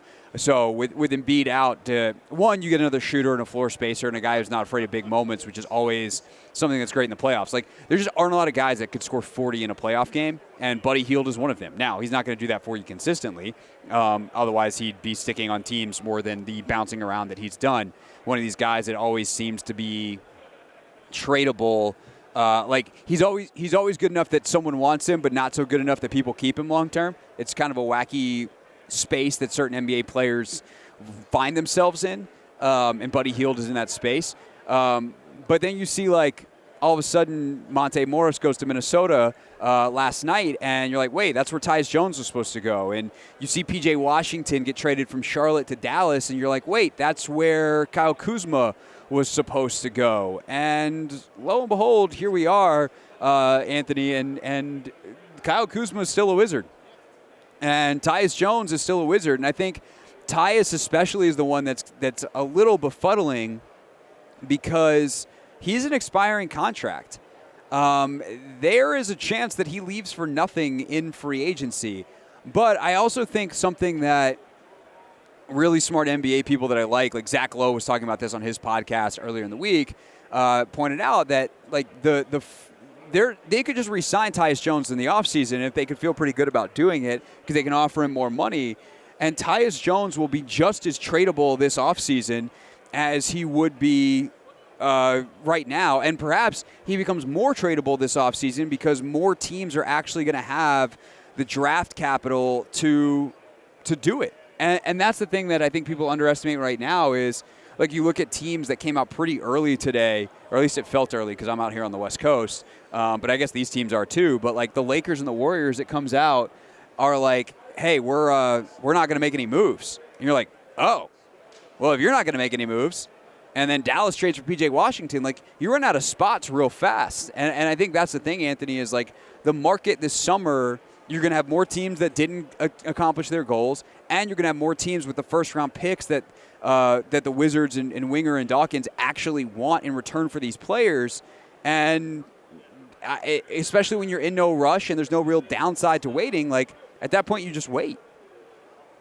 Yeah, and I think Noah, when we had him on earlier, I think he did a good job of explaining, Michael Winger's, train of thought, having, covered the Clippers a little bit. For sure. But I just feel as though I think he was right. There's no reason to panic right now. At the NBA trade deadline, everybody's panicking, like, who's gonna get a trade and who's gonna do this, who's gonna do that. And the Wizards, we just stood pat, and I think that's different than our previous regime, or just in general being in DC. The previous regimes would have traded a first-round pick to add a player. Exactly. So it's just I think we finally have people that are a little competent, not competent, a little, I guess, smarter when it comes to these dealings and things of that nature. And I think we attacked this deadline correctly, and I think it's going to pan out for us in the long run. Yeah, and the other thing I think that it's important to say is, and I had this, I don't want to say battle, but, like, I had this conversation on Twitter with a bunch of fans. Anthony, I don't know if you saw, I did, like, an AMA during my flight, because it's a 5.5-hour flight from DC to or from DC to Vegas, and I just did, like, an AMA, and there was a bunch of Wizards fans talking about, you got to figure out who Kyle Kuzma is, or who Deni Avdija is, and Bilal Coulibaly needs more shots, and you can't do that with Kyle Kuzma here. And it's like, You know, you could. One, that you could always shut someone down with an injury. You can always do whatever from a roster standpoint. You can just give a guy a night off and say like, "Hey, Denny, we're gonna run the offense through you tonight." But two, I think there's this thought that like Denny Avdia, we got to find out if he can be a number 1 option or a number 2 option. It's like we know that answer. The answer is no. And it's fine if Denny Avdia is a 9th pick in the draft, is like a really good 3, 4, 5, or like a 7th guy on a team that's a stud that you can count on as a 7th guy on a championship team. Like there's real value in a player like that, especially with his specific skill set that can play at a different tempo and all of those things. So the idea that you have to find out, and so there's this downside to not making trades because the roster doesn't change and you can't. Then you have to give shots and minutes to certain players. One, no, you don't. And two, I also think that there's an idea with development that more is always better. That, like, the best thing for Bilal Coulibaly is just to take 20 shots a night, and that's how he's going to develop. And what I would tell you is, if you want a counterexample, look at Sam Howell. Look at what Eric Bieniemy did to Sam Howell. You think that was the best way to develop a quarterback? No. Do you think that giving a guy who's not ready for 20 shots a night is a good way to develop an NBA basketball player? I would tell you the answer is not just no, but hell no. All they do is develop bad habits. So keeping Bilal in the box that he's been, maybe the box grows a little bit each night, but you do not need to blow up a team so that you can give a 19-year-old more shots. One, if you want to give him more shots, give him more shots. You can call more plays. Like you can direct the team to say, hey, this is our guy. Get him the ball. And Bilal, when you get it, you're looking to score. But two, I actually don't think that's the best thing for him long term. And I think the very accomplished player development professionals that are Michael Winger and Will Dawkins, and by the way, new coach Brian Keefe, whose player development resume is outstanding, they understand that. So they'll bring him along at the speed that they want to, realizing he's the most important person in the organization. And it's not just like, oh, you got to make a bunch of trades. Like life is more complicated than that. Development is more complicated than that, and more is not always better. Anthony, anything to add? Any other trades that caught your eye real quick in the 90 seconds or so before we break and then bring Graziano on at the top of the hour? I really like what the Knicks have done. They've added – they were aggressive at the trade deadline, getting Alec Burks and also Bogdan. So, yeah. I think they're going to be a team definitely to watch out in the East, especially, with Joel going down. I don't think the Sixers are going to be up at the top anymore. So I think the Knicks and maybe even the Mavs, I think those two teams are two teams. Getting P.J. Washington was a good move for them. They kind of needed that 4 who can shoot it, do a little bit more, help their rebounding out. Yep. The big question for them is, like, can they defend? Yeah. Because they defensively have been bad. And, I mean – it shows you the price of missing in free agency. They spent a decent chunk of change on Grant Williams, and he just did not work in Dallas. His shooting numbers have been awful as of late. Like, he's shooting like a respectable percentage, but he was shooting like 50% at the start of the year, and he's been like low 30s, mid 20s since. So that number averages out to be okay, but the trend is very, very bad. All right, when we get back here on The Hoffman Show, I do believe it'll be ESPN's Dan Graziano joining us on set with much more on how the Commanders' coaching search actually went down.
Continuing on Radio Row here in Las Vegas, the Hoffman Show on the Team 980, always live as well on the free Odyssey app, and we are streaming on YouTube at the Team 980, where you see the well-dressed, I like that sweater, Dan Graziano with us from ESPN. Great to have you back on the show, and as a guy who's made his living in the NFC East, pretty good day to have you. I want to get into kind of some of the Ben Johnson background stuff, because you did a lot of reporting throughout the Commanders coaching search, and I actually have avoided that story mostly because there's a lot of feelings, as you might imagine, in DC on that. It's a little murky, too. Yeah, but if I had told you a year ago, pretend we were on Radio Row a year ago, that Brian Johnson would take something below an OC job a year later with the Commanders in the division, how surprised would you have been as we hear the news this morning that you and your colleagues reported that Johnson is headed to Washington? I would have said, well, what the heck happened in Philadelphia? Like, this was a guy on the rise, right? Like, he was talking about for head coach jobs.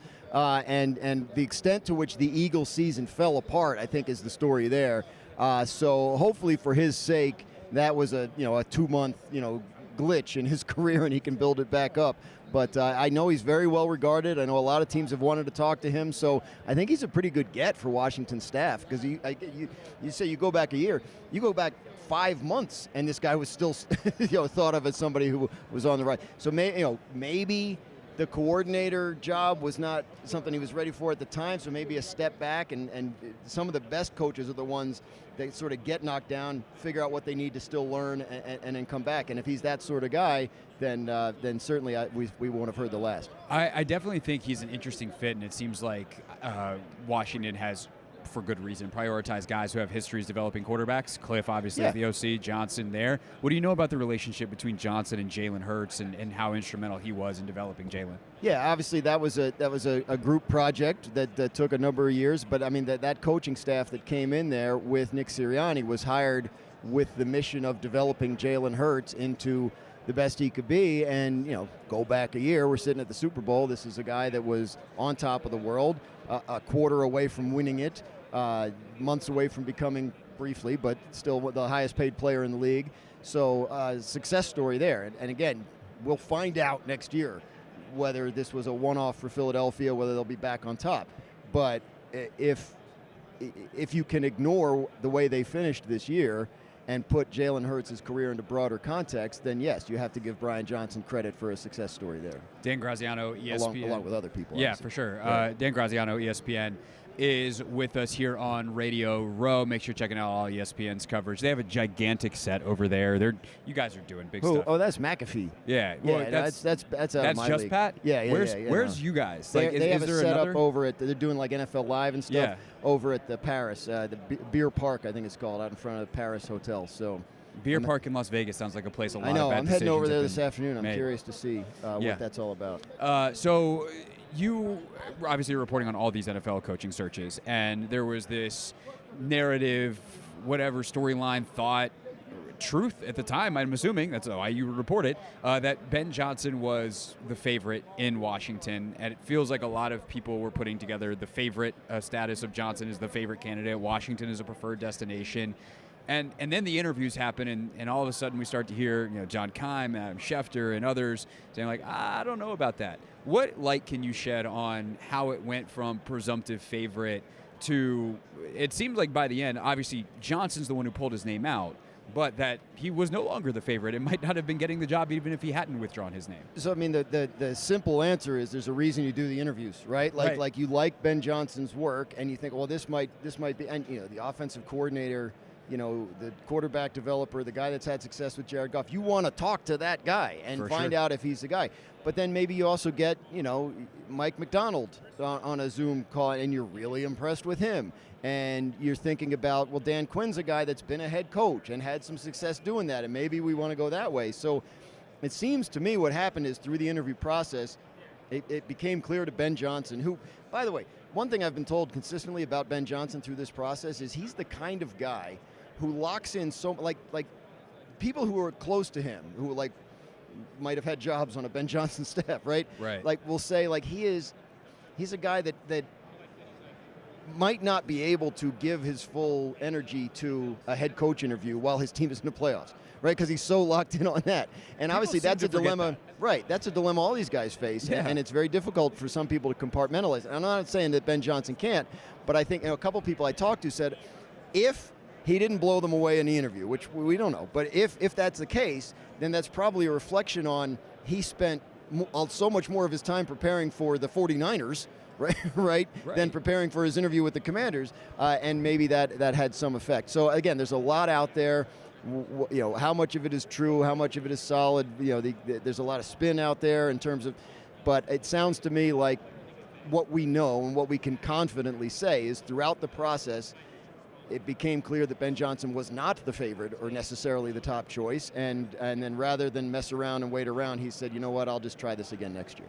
All right, so I want to give our listeners, the fans, a little insight into how this works as best as we can. Obviously, you're not going to sit here and be like, all right, so this person A, name X, position Y, told me this, because that's not how sourcing works. Wouldn't be good. Would not be good. But you get told as a reporter, and I've been there. I've been a reporter before. I now blab opinions every day. You get told lots of information. You don't just regurgitate it. You have to vet it.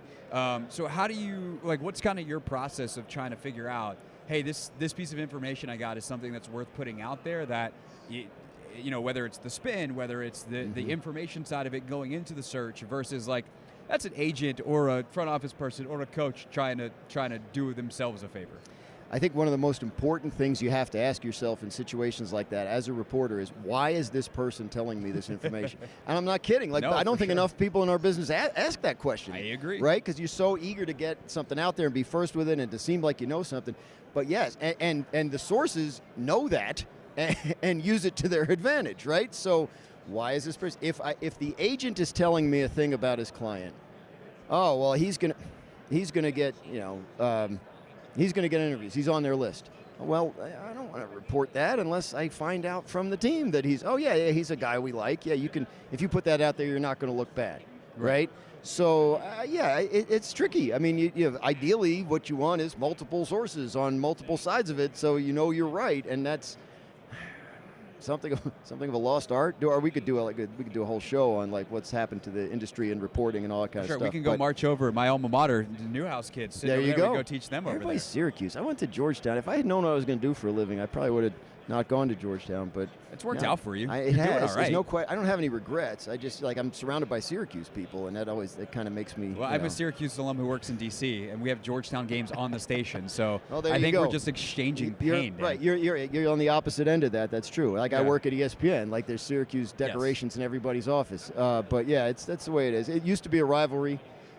Our program is not in that spot anymore. We have high hopes for the new coach, but obviously some growing pains. Yeah, for sure. Syracuse ain't exactly thriving. Yeah. I don't know. I think we were talking about reporting, and there's the Newhouse kids. Right. Yeah, we were all self-taught at Georgetown. I learned that after I graduated. But yeah, it's so the coaching stuff is interesting because there's a lot of consistency to it year to year. You know who represents who. If you see something out there, you can kind of say to yourself, "Oh, I know where that's coming from," or I heard those exact words said to me 2 hours ago, and I didn't report them, but this other person is whoa, I wouldn't have gone with that. So yeah, it's the Wild West. Yeah, it definitely can be. Dan Graziano from ESPN. Let's just say Kym and I have been lamenting that via text message I can often over the last couple of weeks. I can imagine those texts. Yeah. Let's talk about the game real quick. Yeah. How many people actually ask you about the game versus everything else going on here? No, I think so far it's been like this. Oh, let's get to the game. I think, City Station wanted to talk about the game. Yeah, that makes sense. Right. I got a San Francisco one coming up. I'm sure there'll be a lot about the game there. So yeah. Let's give you a little palate cleanser then to get you a amuse-bouche of Super Bowl 58 before you head over to the San Francisco folks. It feels like the momentum of the week is swinging, where the Chiefs, all of a sudden, people are like, oh, no, we're done betting against Mahomes. We tried that a couple times in this playoffs, and we feel like big, dumb idiots. I certainly feel that way. Yes. I feel myself being pulled towards Kansas City. Yes. You're saying yes, so you agree with that. Why is it just because Mahomes, or if you go on that San Francisco station, or you're going, hey, guys, I think you're going to be okay? I mean, they have a chance to win. Obviously, they're a great team, but the Chiefs know how to win They won it last year, right? The defense, I think the Chiefs' defense is one of the stories of the week. They are great, and they are the better defense in this matchup, which you would never have imagined in a San Francisco-Kansas City matchup at any point over the past half-decade, but that is where we are. And Steve Spagnuolo has shown an ability to design successful playoff game plans with less than what he has now. So what they did to Baltimore, and again, I did pick the Chiefs to beat the Bills. I didn't, and the second that came out of my mouth, I was like, you're an idiot. What are you doing? I did pick the Chiefs to win that game. I picked the Ravens the following week, and I'm sitting there watching and going, what was I thinking? Come on. I mean, it's Patrick Mahomes and Andy Reid and all, so, yeah, I think you're right. I think that's the overarching sentiment as the week goes on. Like, well, the Chiefs will just find a way. Like last year, they were getting beat. When they played the 49ers 4 years ago, they're down 10 points in the fourth quarter. They know how to. I covered the Joe Torre New York Yankees years ago, and that's what they were like toward the end of that. Like they'd match up in the playoffs with like an Oakland A's team that was better than they were, and they just beat them. Like the Seattle Mariners won 116 games, and the Yankees beat them in 5 games in the ALCS. Like they knew how to win those games, and the Chiefs are that team now. They are. Speaking of Spags, do you think he ever gets another head coaching look? Do you think he wants it? I do think he'd be interested in talking to some people. Like Spags is not a guy that's ever going to come out and say to you, complain about that. He loves his life. He's a great guy, and he's obviously in a great spot. I mean, he's in the Super Bowl every year. Like there's something to be said for that. Now, obviously, head coaching very different, and I'm sure he'd like another shot at it because I'm sure he feels like he can do it, and it's been a while. But like I was talking to somebody a couple weeks ago when the interviews were coming out, and it's like, why isn't anybody calling him? Somebody said to me, what's the difference between him and Dan Quinn, right, resume-wise, right? Spags 11 years older than Dan. He's 64 years old.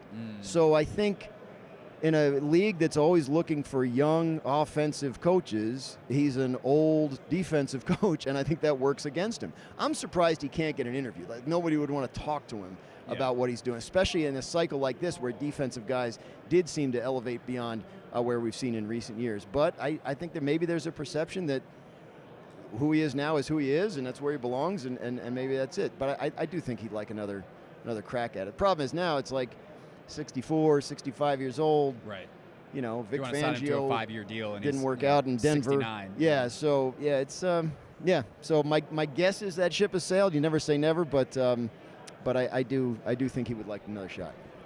Dan Graziano, read his work, ESPN.com. Catch him. It was his Beer Park. Well, I gotta go. I'm not doing TV, but I'm gonna go. Check out that scene. Okay. Well, maybe you'll see him walking in the background. You might. Of NFL Live. Maybe I'll photobomb like NFL Live. Yeah. Our ESPN PR producers friends. will love yes. that. Tell them about NFL Live. I think they know about NFL Live. People. It's a very popular show. You send me emails about it. That's Dan Graziano, everybody. Thank you. Thank you. This is the Hoffman Show on the Team 980 and the Odyssey app.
go anywhere. So saying welcome back is very stupid because they've been hanging out. We've been hanging out. But now all of a sudden I'm on Radio Row and I'm forgetting everything I've ever learned. It's the Hoffman Show on the Team 980. We're always live as well on the free Odyssey app. We are on Radio Row in Las Vegas. Michael Phillips is here because he is doing his show at what feels like an ungodly hour of the morning. I wake this place up. The breakfast place. No, you don't. The breakfast place doesn't open before my show starts. So I end the show and I go down to that room and I just crush whatever granola bars are sitting out there. The reason I violently just said no, you don't, is because my good friend Damon Amendolara DA is done before you start. He got out here and decided, yep, we're going to do it. He is a 6 to 9 a.m. on Sirius XM, say AKA like Eastern. Yeah. So he did a 3 to 6 a.m. this morning. Is the move to power through sleep after or go to sleep? If you go to sleep early, why were you in Vegas? What were you doing here in Vegas? I think the move is to go to sleep at 6 a.m., wake up at 4 p.m., because that's when you're going to maximize your Vegas time. If depending on what your Vegas activities are. Yeah. That's definitely play. But I think the problem also is, instead of being nocturnal, I mean, DA has a young child, so his sleep schedule might already be foobarred anyway. Yeah. But that's not good. Yeah, you've been through that. But I don't know, man, because I think the other part of like Radio Row is obviously you're taping stuff. Like there's all these people that are around, and they're not around when he's on. How many Radio Rows have you done now? This is 3 for me, Super Bowl wise, being around Radio Row. This one's this the is the first time though that we have had that I've had this show where I've had like my own deal. This one's the best. It's so central. Like Wednesday, there was still like big star power. Like normally Wednesday's kind of sleepy and Friday's kind of sleepy and Thursday's the sweet spot. Yeah. Obviously, I mean, today was your best show, obviously. But yeah, because you bailed on us yesterday. You had to go see U2 or something. We did go to the Sphere, and it was fantastic. This is my first time doing it as a radio guy. Yeah. When you're a print guy, you run people down, you interview them, and that's it. Like, I'm on the air, but also trying to run people down. It gives me an appreciation of what you guys do. I just figured you're just a pretty face talking into a microphone, but it turns out there's more to it than that. No, I have to set up the camera, too. No, it is kind of wild, too, because there's people running all over the place. There's PR people texting you and emailing you. I mean, you also have, it's funny, you have people that text or don't text you back. I won't say which one Trey Wingo, who's walking behind us, was this week, but notice how he hasn't been on the show yet. I want to throw something at him. Trey's a good friend. He would be fine. Anyway, the point is that you're like, and then also you have like the random ones, right? Like we got really lucky yesterday that Justin Pugh just plopped down. And Justin Pugh's a great guy. And Justin Pugh was also my classmate at Syracuse. So, like, we have a fun little 5-minute bit with Justin Pugh completely unplanned. And, like, that's the kind of thing that happens here. That's why you come here to Radio Row. That's the good stuff. Scott Goldman. He was the Warriors team psychologist. Where's he? Okay, he was here. He was one of my first 7 a.m. guests. He was here. When you're here early, you don't have a lot of guests, but the few that are here want to be on with you because nobody else is on. Right. He's with, you know, S2, the cognition test, a competitor. AIQ, I believe. He started a competitor like AIQ, I think is the name of it. I don't want to misquote that. His guy's running around, you know, and he says, hey, do you want to talk to this guy? He founded AIQ, this thing. He was the team psychologist for the Golden State Warriors. I said, did he know Bob Myers? He goes, oh, yeah, definitely. And so he sits down and starts telling Bob Myers stories. And he goes, I said, you know, we're the home of the Commanders. He goes, oh, I just texted with Dan Quinn yesterday. And he was off and running. Like, where is this guy? I got to get him on. It was expensive, but it was excellent. And sometimes it's overpriced and good. Yeah. Yeah, but I don't even know if it was. I mean, I guess it was probably a little overpriced. But you got value.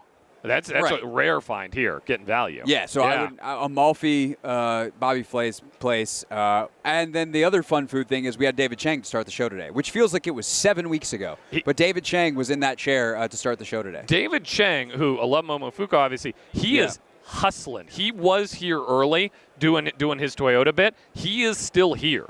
Yeah, he's doing the David Chang show right over there right now. I want to say he's done 9 hours nonstop down here on Radio Row. That's how, like, a lot of the celebrities have a 2-hour window, right? Yeah. They're going to do 4 an hour for 2 hours. They're going to do 8 shows. You just hope you make the cut. Right. He's on hour 9 of hustling. Right, because that's he's really doing impressive. the double. Right, he's doing his own show and he's a guest. Correct. Yeah. He's a host and a guest. Mm-hmm. I'm like, are they setting up something to cook over there? Because that is the hungry. only thing Dave Chang and I have in common is we are both hosts and guests now on Radio Row. Yeah, today. I'm doing some of that tomorrow. Yeah. My guys over at SiriusXM, I think, are going to have me pop. I mean, I did pop on AWOD's show. Absolutely, I'm not here early enough to be on your show, but if you asked nicely, I probably would. Grant Paulson was able to do the last 3 minutes of the show 2 days ago. That's been so far the only Odyssey family guest we've been able to wrangle for this, which was perfect because he had to tell the blackjack story from the night before because I had told it to the audience in the previous segment. I said, hang on, I want Grant to tell it too. So they got to hear it twice. Was it two different stories? Two different. It's the same story, but, two different people can tell it theatrically. I played with the worst blackjack player of all time. I think I overheard some of that. AWOD. Like I heard AWOD involved in that, and I think I overheard some of it on their show. AWOD was the second worst blackjack player of all time. Right. He did not know what to do, and we're yelling at him like, use analytics. And he keeps making different decisions with the same numbers. So he's using Ron Rivera analytics. But but we had a good time. There's that. So what do you got on your show tomorrow? What you got planned? What do we have on our show tomorrow? Doug Williams on the program tomorrow. Nice. He won a Super Bowl. I want to ask him about Eric Bieniemy. Because look, Eric Bieniemy is still a name that moves copy, right, or gets clicks or whatever it is. People are intensely curious about what happened with Eric Bieniemy, what's going to happen with Eric Bieniemy, when will his opportunity come? Well, in a lot of ways, when you hire somebody, you either hire the same thing because things are going well, or the exact opposite because they're not, and that can be telling. Cliff Kingsbury is in a lot of personality-based ways the opposite of Eric Bieniemy. And that's an interesting commentary on a season that I don't think went terribly from his perspective. From a team perspective, it went terribly. But I think it went pretty terribly from Bieniemy's perspective. Well, like for his future. But I don't know that when you break down the tape, you'd be like, that was all his fault. Oh, for sure. Yeah. But also, like, you can run plays that are designed to – every play is designed to work. But, like, are you actually putting the players in – like, are the players that you're asking to execute the plays the right players, or should you be calling different plays? Because at that point, it's like, if you ask me to run the backdoor cut on the lob play to throw an alley-oop to, I might be open, but I'm not going to be able to dunk it, and that has everything to do with my ability to not dunk a basketball, DeAndre Carter on the program tomorrow was a returner for 1 year. He kind of relaunched his career in Washington. Now at the Raiders, so he plays here in Vegas every day. Yeah. That'll be fun. Michael on... Also a diabetic. Tests his blood sugar between quarters. Wow, that's intense. Yeah. You get so many cool human stories. We had Jonathan Ogden on earlier talking about the obesity fight and what he's doing with the NFL Alumni Association. So really cool opportunities out here in Vegas. And actually, our next guest I'm very excited about, NBC's Randy Moss, not the receiver, which I'm not going to make that the white Randy Moss. Yes, the white Randy Moss, which he deals with that all the time. So I'm just going to I'm gonna play it straight. But the reason I think it's fascinating is he's a horse racing guy and a football guy. Yeah. And so he's been in a sport that is pumped up by gambling forever. Yes. And now to see the NFL do it, I'm excited to talk to him about that. He's an exceptionally good sport about the other thing, just so you know. Oh, he must be. And you have to say it and I feel bad because a radio audience. I can't just reset and be Randy Moss is on the show. Can't do it. Can't say Randy Moss after this break without the clarifier. Right. So I'll probably just do NBC's Randy Moss. So people that are listening and are going to continue to listening, thank you. And that's your hint. Wink, wink. Michael Phillips on tomorrow morning, 10 a.m. to noon on 910 The Fan in Richmond, which you can listen to on the free Odyssey app. Craig's not going to welcome you back because you're not going anywhere. But Randy Moss is next.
the Hoffman Show. We're on the Team 980, always live as well on the free Odyssey app and streaming live on YouTube at the Team 980. If you're watching there, you see NBC Sports' Randy Moss with us here on the Hoffman Show. Randy, good to see you. Hey, good to see you. You sure you got the right Randy Moss? I do. I said I was not gonna do the bit because I'm sure that's just all you get. I don't care. I mean, I feel like if for any sanity, you have to. / if you're still doing this, clearly you don't, because at some point you just quit and be like, I'm not doing this anymore. You know, look, you take yourself too seriously if you let that bother you that much, right? Yeah. And I've been doing this. You know, I've been in the media for a long time, and I've dealt with the whole Randy Moss thing. I did 13 years with NFL Network. Oh, I know. You know, and the players would call me the white Randy Moss. They kind of got a kick out of it. I'd be the OG Randy Moss. I like that. And then I was just OG. They would see me and it wouldn't be, you know. I don't think amongst NFL players there's a lot of bigger compliments than just being known as OG. Like that is where it's at. And I didn't know when I started at NFL Network whether the whole thing would be a disadvantage or not. And as it turned out, they actually remembered me easier because of my name than they would have ordinarily. So it actually wound up, in a way, you know, maybe even helping a little bit. Well, shout out to the other Randy Moss for helping this Randy Moss. Yeah, he's a good guy, by the way. Yeah, if you're not familiar with Randy's work with NBC, I've been a part of their horse racing coverage forever. Did work for NFL Network for a long time, and so the reason I when you were offered up as a guest, I was like, yes, this is going to be a really cool conversation. Is horse racing forever has been I don't say propped up, but like a huge part of that sport and the culture of it is gambling. Oh, yeah. And now the NFL, it's always happened underground or here in Las Vegas, but now that it is so mainstream, it has changed the way we consume the sport in many ways. And I think your perspective on that would be pretty fascinating as a guy who's lived in both worlds. So, like, as you see some of the ways that the gambling world has influenced the NFL now since kind of the Band-Aid's been ripped off these last couple of years, like, what are the things that are interesting to you about it? First of all, it was bound to happen. I mean, everybody knew that it was going to happen. You know, as much as the NFL tried to put it off and tried to say that they weren't interested and it was a, potential cancer and all this stuff. There's so much money out there that it was inevitable, right? I think 5-6 years ago, I tried to pitch NFL Network on a gambling show. I mean, you're right. I got my feet in both worlds, right? Mm-hmm. And, I offered to host it and everything or help them with it or whatever, but they just weren't ready at that point, And I still don't think NFL Network would go down that road at this, even with the, the synergy you see with, all the gambling sites.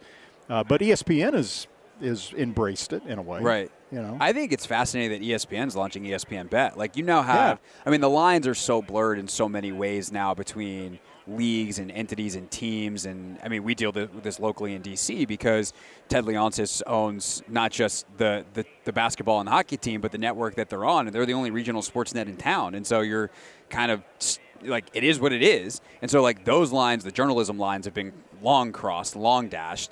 And now you've got a media company in ESPN that's like, oh, yeah, we're also going to be the book.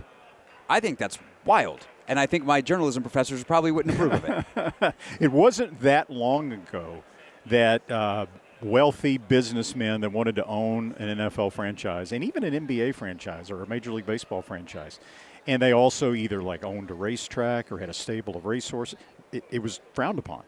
Mm-hmm. If you divest yourself from all these other things, then come back, and now you're looking at, major gambling entities that are involved. Do you think that, like, how real are the worries of problems and of things that could go awry versus kind of fears that have been built up culturally over the years? I think they're overblown. They're obviously, there is a scenario where something like that could happen. But the NFL, for example, has so many resources. They've got the resources to be very vigilant about things like that. And so I think the worry about that is maybe a little too extreme. Randy Moss, NBC Sports, with us here on the Hoffman Show. The NFL's rules are so stringent, and we've seen some guys get caught up that they didn't realize they were violating the rules because of either where they placed a bet or they're betting on their old college team. And, like, do you think the NFL will change? Like, does it need to, it feels like their argument is like, oh, it's a slippery slope. I feel like, hey, yeah, it may be a slippery slope, but there's like 1,000 feet between us and the edge of the slope. Where are you on kind of where they are? I think it's kind of ridiculous. Some of that stuff. I think it's ridiculous that Pete Rose is still out of the Hall of Fame. This is a guy who bet on baseball. Mm-hmm. He bet on his own team. Right. That's all he didn't bet. He never bet on the opposing team. He bet on his own team. There's plenty of other reasons to keep Pete Rose out of the Hall of Fame. Yeah. That I agree with you on. They should make every player bet on their own team. I mean, in a way, they are. You know. Yeah, exactly. You win, you get a better contract. Exactly. You just can't you get an extra. So yeah, I mean, I think some of that is a little ridiculous. Game this weekend. What's the most interesting storyline for you? To me, the most interesting storyline is Brock Purdy, and which Brock Purdy are we going to see? Right? Is the Super Bowl stage going to be, the bright light's going to be a little bit too big for him? He seems like a pretty cool, calm, and collected customer, but he hasn't played as well in the 2 playoff games this year as he did during the regular season. Why? There's really no reason why. Maybe it's the pressure. Maybe he won't play as well. To me, that's really the most interesting. Here's a guy that was, considered to be a primo MVP candidate for much of the season. Yeah, no, he was. If you were still at NFL Network, you're having to do, instead of getting to do this fun nonsense, you're stuck on team duty. Which of the teams would you want to be around this week, and who's the guy that you'd want to talk to? I would rather be around the Chiefs, only because I did a lot of Kansas City Chiefs stuff when I was with NFL Network. I did very little San Francisco 49ers. So I don't really have any kind of a relationship with Kyle Shanahan or very many of the players. I covered Kyle Juszczyk in college when he was with Harvard. Okay. But the Chiefs have just an outstanding organization from top to bottom. The PR people are top shelf. Andy Reid is an unbelievably good guy. So I would probably rather, for that reason, I'd rather be with the Chiefs. What's the thing about Andy Reid that you wish more people knew? Just down to earth. Totally, completely down to earth. After they won, not the last Super Bowl, but the one before. Mm-hmm. Okay, which is a nice sentence you get to say about your franchise. Isn't it really? No, not that Super Bowl. It's the other one. I was in Kansas City covering the aftermath. Mm-hmm. Right, I was going to be there for the parade, but I was also there when the plane came back into Kansas City. Okay, right. And covering that whole hoopla. And that night, the night after the Super Bowl win, I go to my favorite barbecue restaurant in Kansas City, and who walks in but Andy Reid, of course, and his wife. Yep. And the whole place just erupted, and everybody stood up and gave him a standing ovation. And I'll bet you for a good 20 minutes he was taking pictures with people. But then he wanted his cheeseburger. That he didn't know. Yeah. And it just one after another after another after another. Just as kind and as nice and as accommodating as he could be. And that's the Andy Reid that I've seen. That's cool. So last thing for you, because you mentioned kind of the organizational structure. I'm going to localize it because that's what my job is as a local guy here. Obviously, the Commanders completely remade their organization. Yeah. You talk about the impact of ownership, and you got top-notch PR people, you got top-notch this, top-notch that. As someone who's covered the league and seen the good and the bad, what are the separators for you of good organizations, the ones that work, the ones that can win consistently, beyond the obvious of the Chiefs also have Patrick Mahomes, and that helps a lot. Yeah, mostly I think, and this is probably not a plus for the Commanders at this point, good people and continuity. I think that's the hallmark of a really good, consistent winning organization. You look at the Ravens for years, Ozzie Newsome, right? John Harbaugh is a fantastic coach. He's been there a long time. You look at the Steelers, right? Fantastic front office, consistency. Mike Tomlin's been there for a long time. That, I think, and the 49ers front office, very stable, very consistent, a lot of longevity there. I think, that's what the Commanders, I know, are trying to build. It takes time, and you get Daniel Snyder out of the equation now. Helps a lot. Yeah. Did you know Adam at all? Anything that you did with San Francisco? Or you say you weren't around San Francisco? No, I did very little with San Francisco. Yeah, it's good. I think that's going to be the interesting thing because, in some ways, it's a chicken and egg thing, right? If you're good, you get the continuity because nobody gets fired.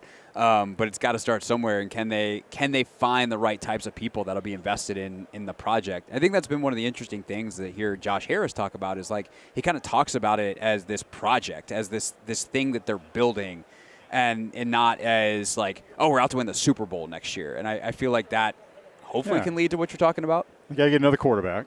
They got the coach taken care of. You got the OC taken care of, Kingsbury. They got to find another quarterback, and I think they may be okay.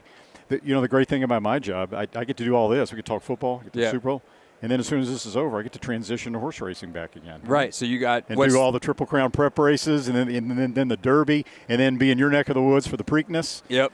Which is always one of my favorite stops of the year. That could be a whole other show where we just have you tell Preakness stories. I have not been, but I've heard that is the wildest.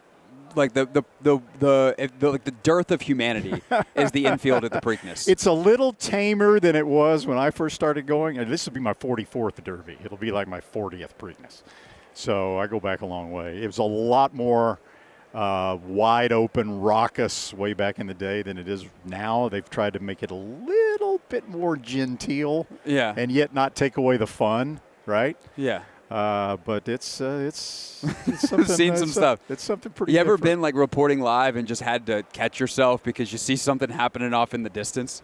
Normally, our back is to all that. That's probably smart. So that's good producing. Whoever's your producer. At the Kentucky Derby one year, if I can tell a little bit of an off-color story. As long as you don't cuss and the FCC doesn't cancel us, I don't care. A buddy of mine said, "Hey, bring some jeans to the track and let's go to the infield." I've always wanted to go to the Derby infield, and at the time it was just about as bad as the Preakness. Okay. So it's all right. So halfway through the day, it's a slow day leading up to the Derby. So, change clothes, jeans. We went down to the infield. We meandered under the tunnel. And the first thing we see coming into the infield at the Kentucky Derby is this massive humanity, probably 30, 40 people in a circle, right? And they got their hands over their head, and they're all yelling and screaming. And so we walk over there and say, what's going on? And we get there at about the same time the riot police get there. Oh, boy. And so the crowd parts, and it's a couple having sex. Of course. On the sidewalk. Of course. No clothes strewn everywhere, and so they get blankets like dogs or something, and they just throw blankets over them, and they haul them off to the retaining area. That was my very first experience at the Kentucky Derby infield. And you're like, I think I'm going to go back and put the other clothes on. I'm going to go be on television now. Randy Moss, part of NBC Sports. They do have the Triple Crown races coming up here in just a few weeks. Randy, appreciate your time. Thank you. Hey. Anytime. All right, we'll wrap up the show next from Radio Row here on the Team 980.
I just kind of see how it goes now. Craig got caught up right now, live in Radio Row. So I'm taking over the show until he comes. Oh, there he is. Hey, Craig, welcome back. Sorry, Bomani Jones walked by, and I wanted to go say what's up to Bo because we've had him on the show so many times, and haven't actually had a chance to meet him in person. So I said what's up to Bomani. We got chatting real quick, and I was like, I gotta go. I think my show's back. So sorry, but great job, Anthony. I don't know how long the music was playing before you started talking, but you sounded you sounded confident. In some ways, that was a test. That was a test to see how it is that you would do if all of a sudden you had to take command of the show. But you did. You did it. Yes, sir. No pressure. Nope, no pressure. You did. Nope. You did the thing. Bomani, by the way, probably going to be on with us tomorrow. Now he said he's around, so we'll see. See what we can do on that. Also, let me pull up the old spreadsheet here. Tomorrow on the show. Oh God, we have a lot of people that are floating tomorrow. What we definitely have is Kaylin Kotler from Sports Illustrated, from The Athletic is on. She used to be with SI. She just did a big piece, Anthony. I don't know if you saw this, but like she calls it like the Shanahan surveillance state, basically. Like it's something that Mike Shanahan used to do that Kyle does, and he has a live video feed into all of the meeting rooms at the 49ers facility, so we can watch any position group meeting at any time, which I think is actually is weird in a way, but is also very cool and kind of smart.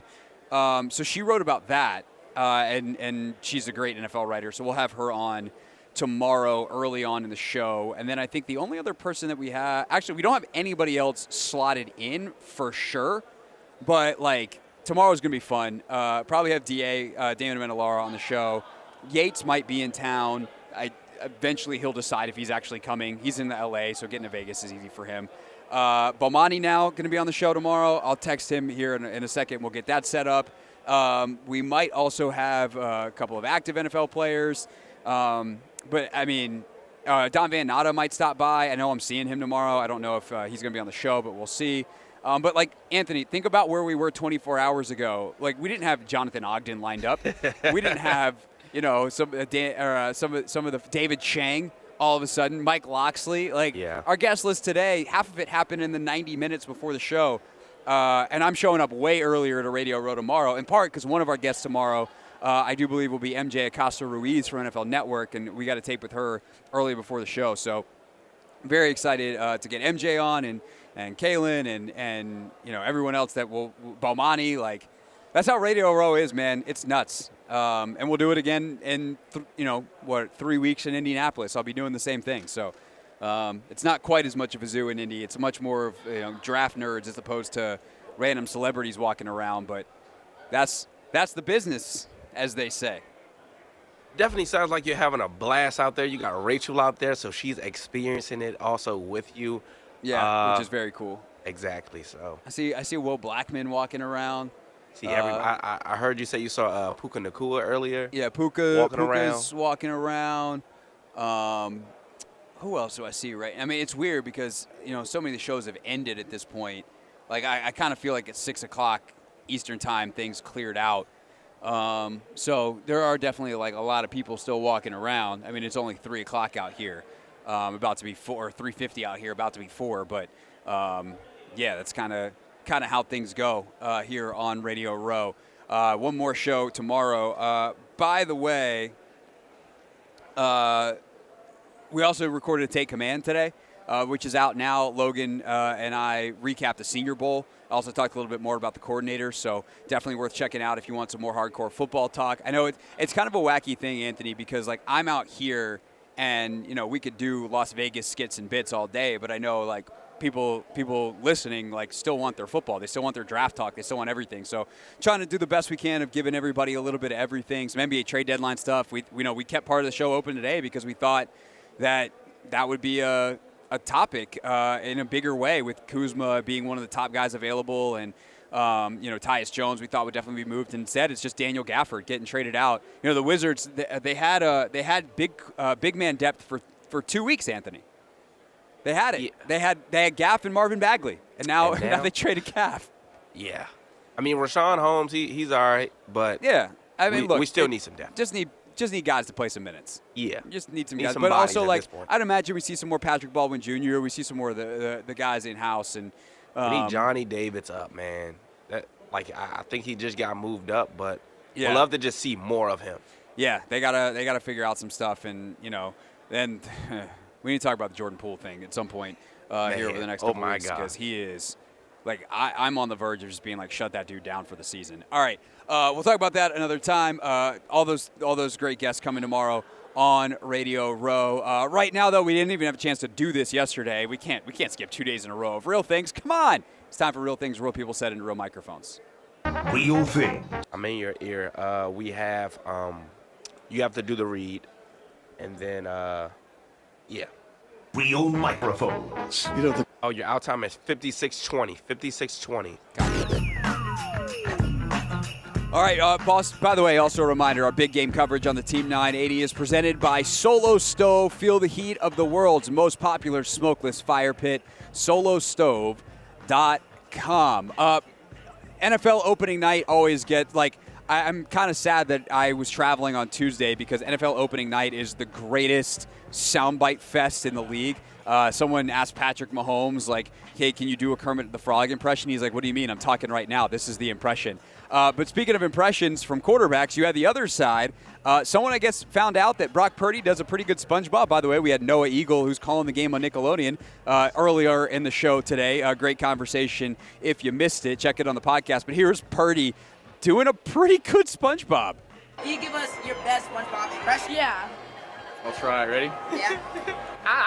Okay. That was great. A for effort. What do you give him for execution, Ant?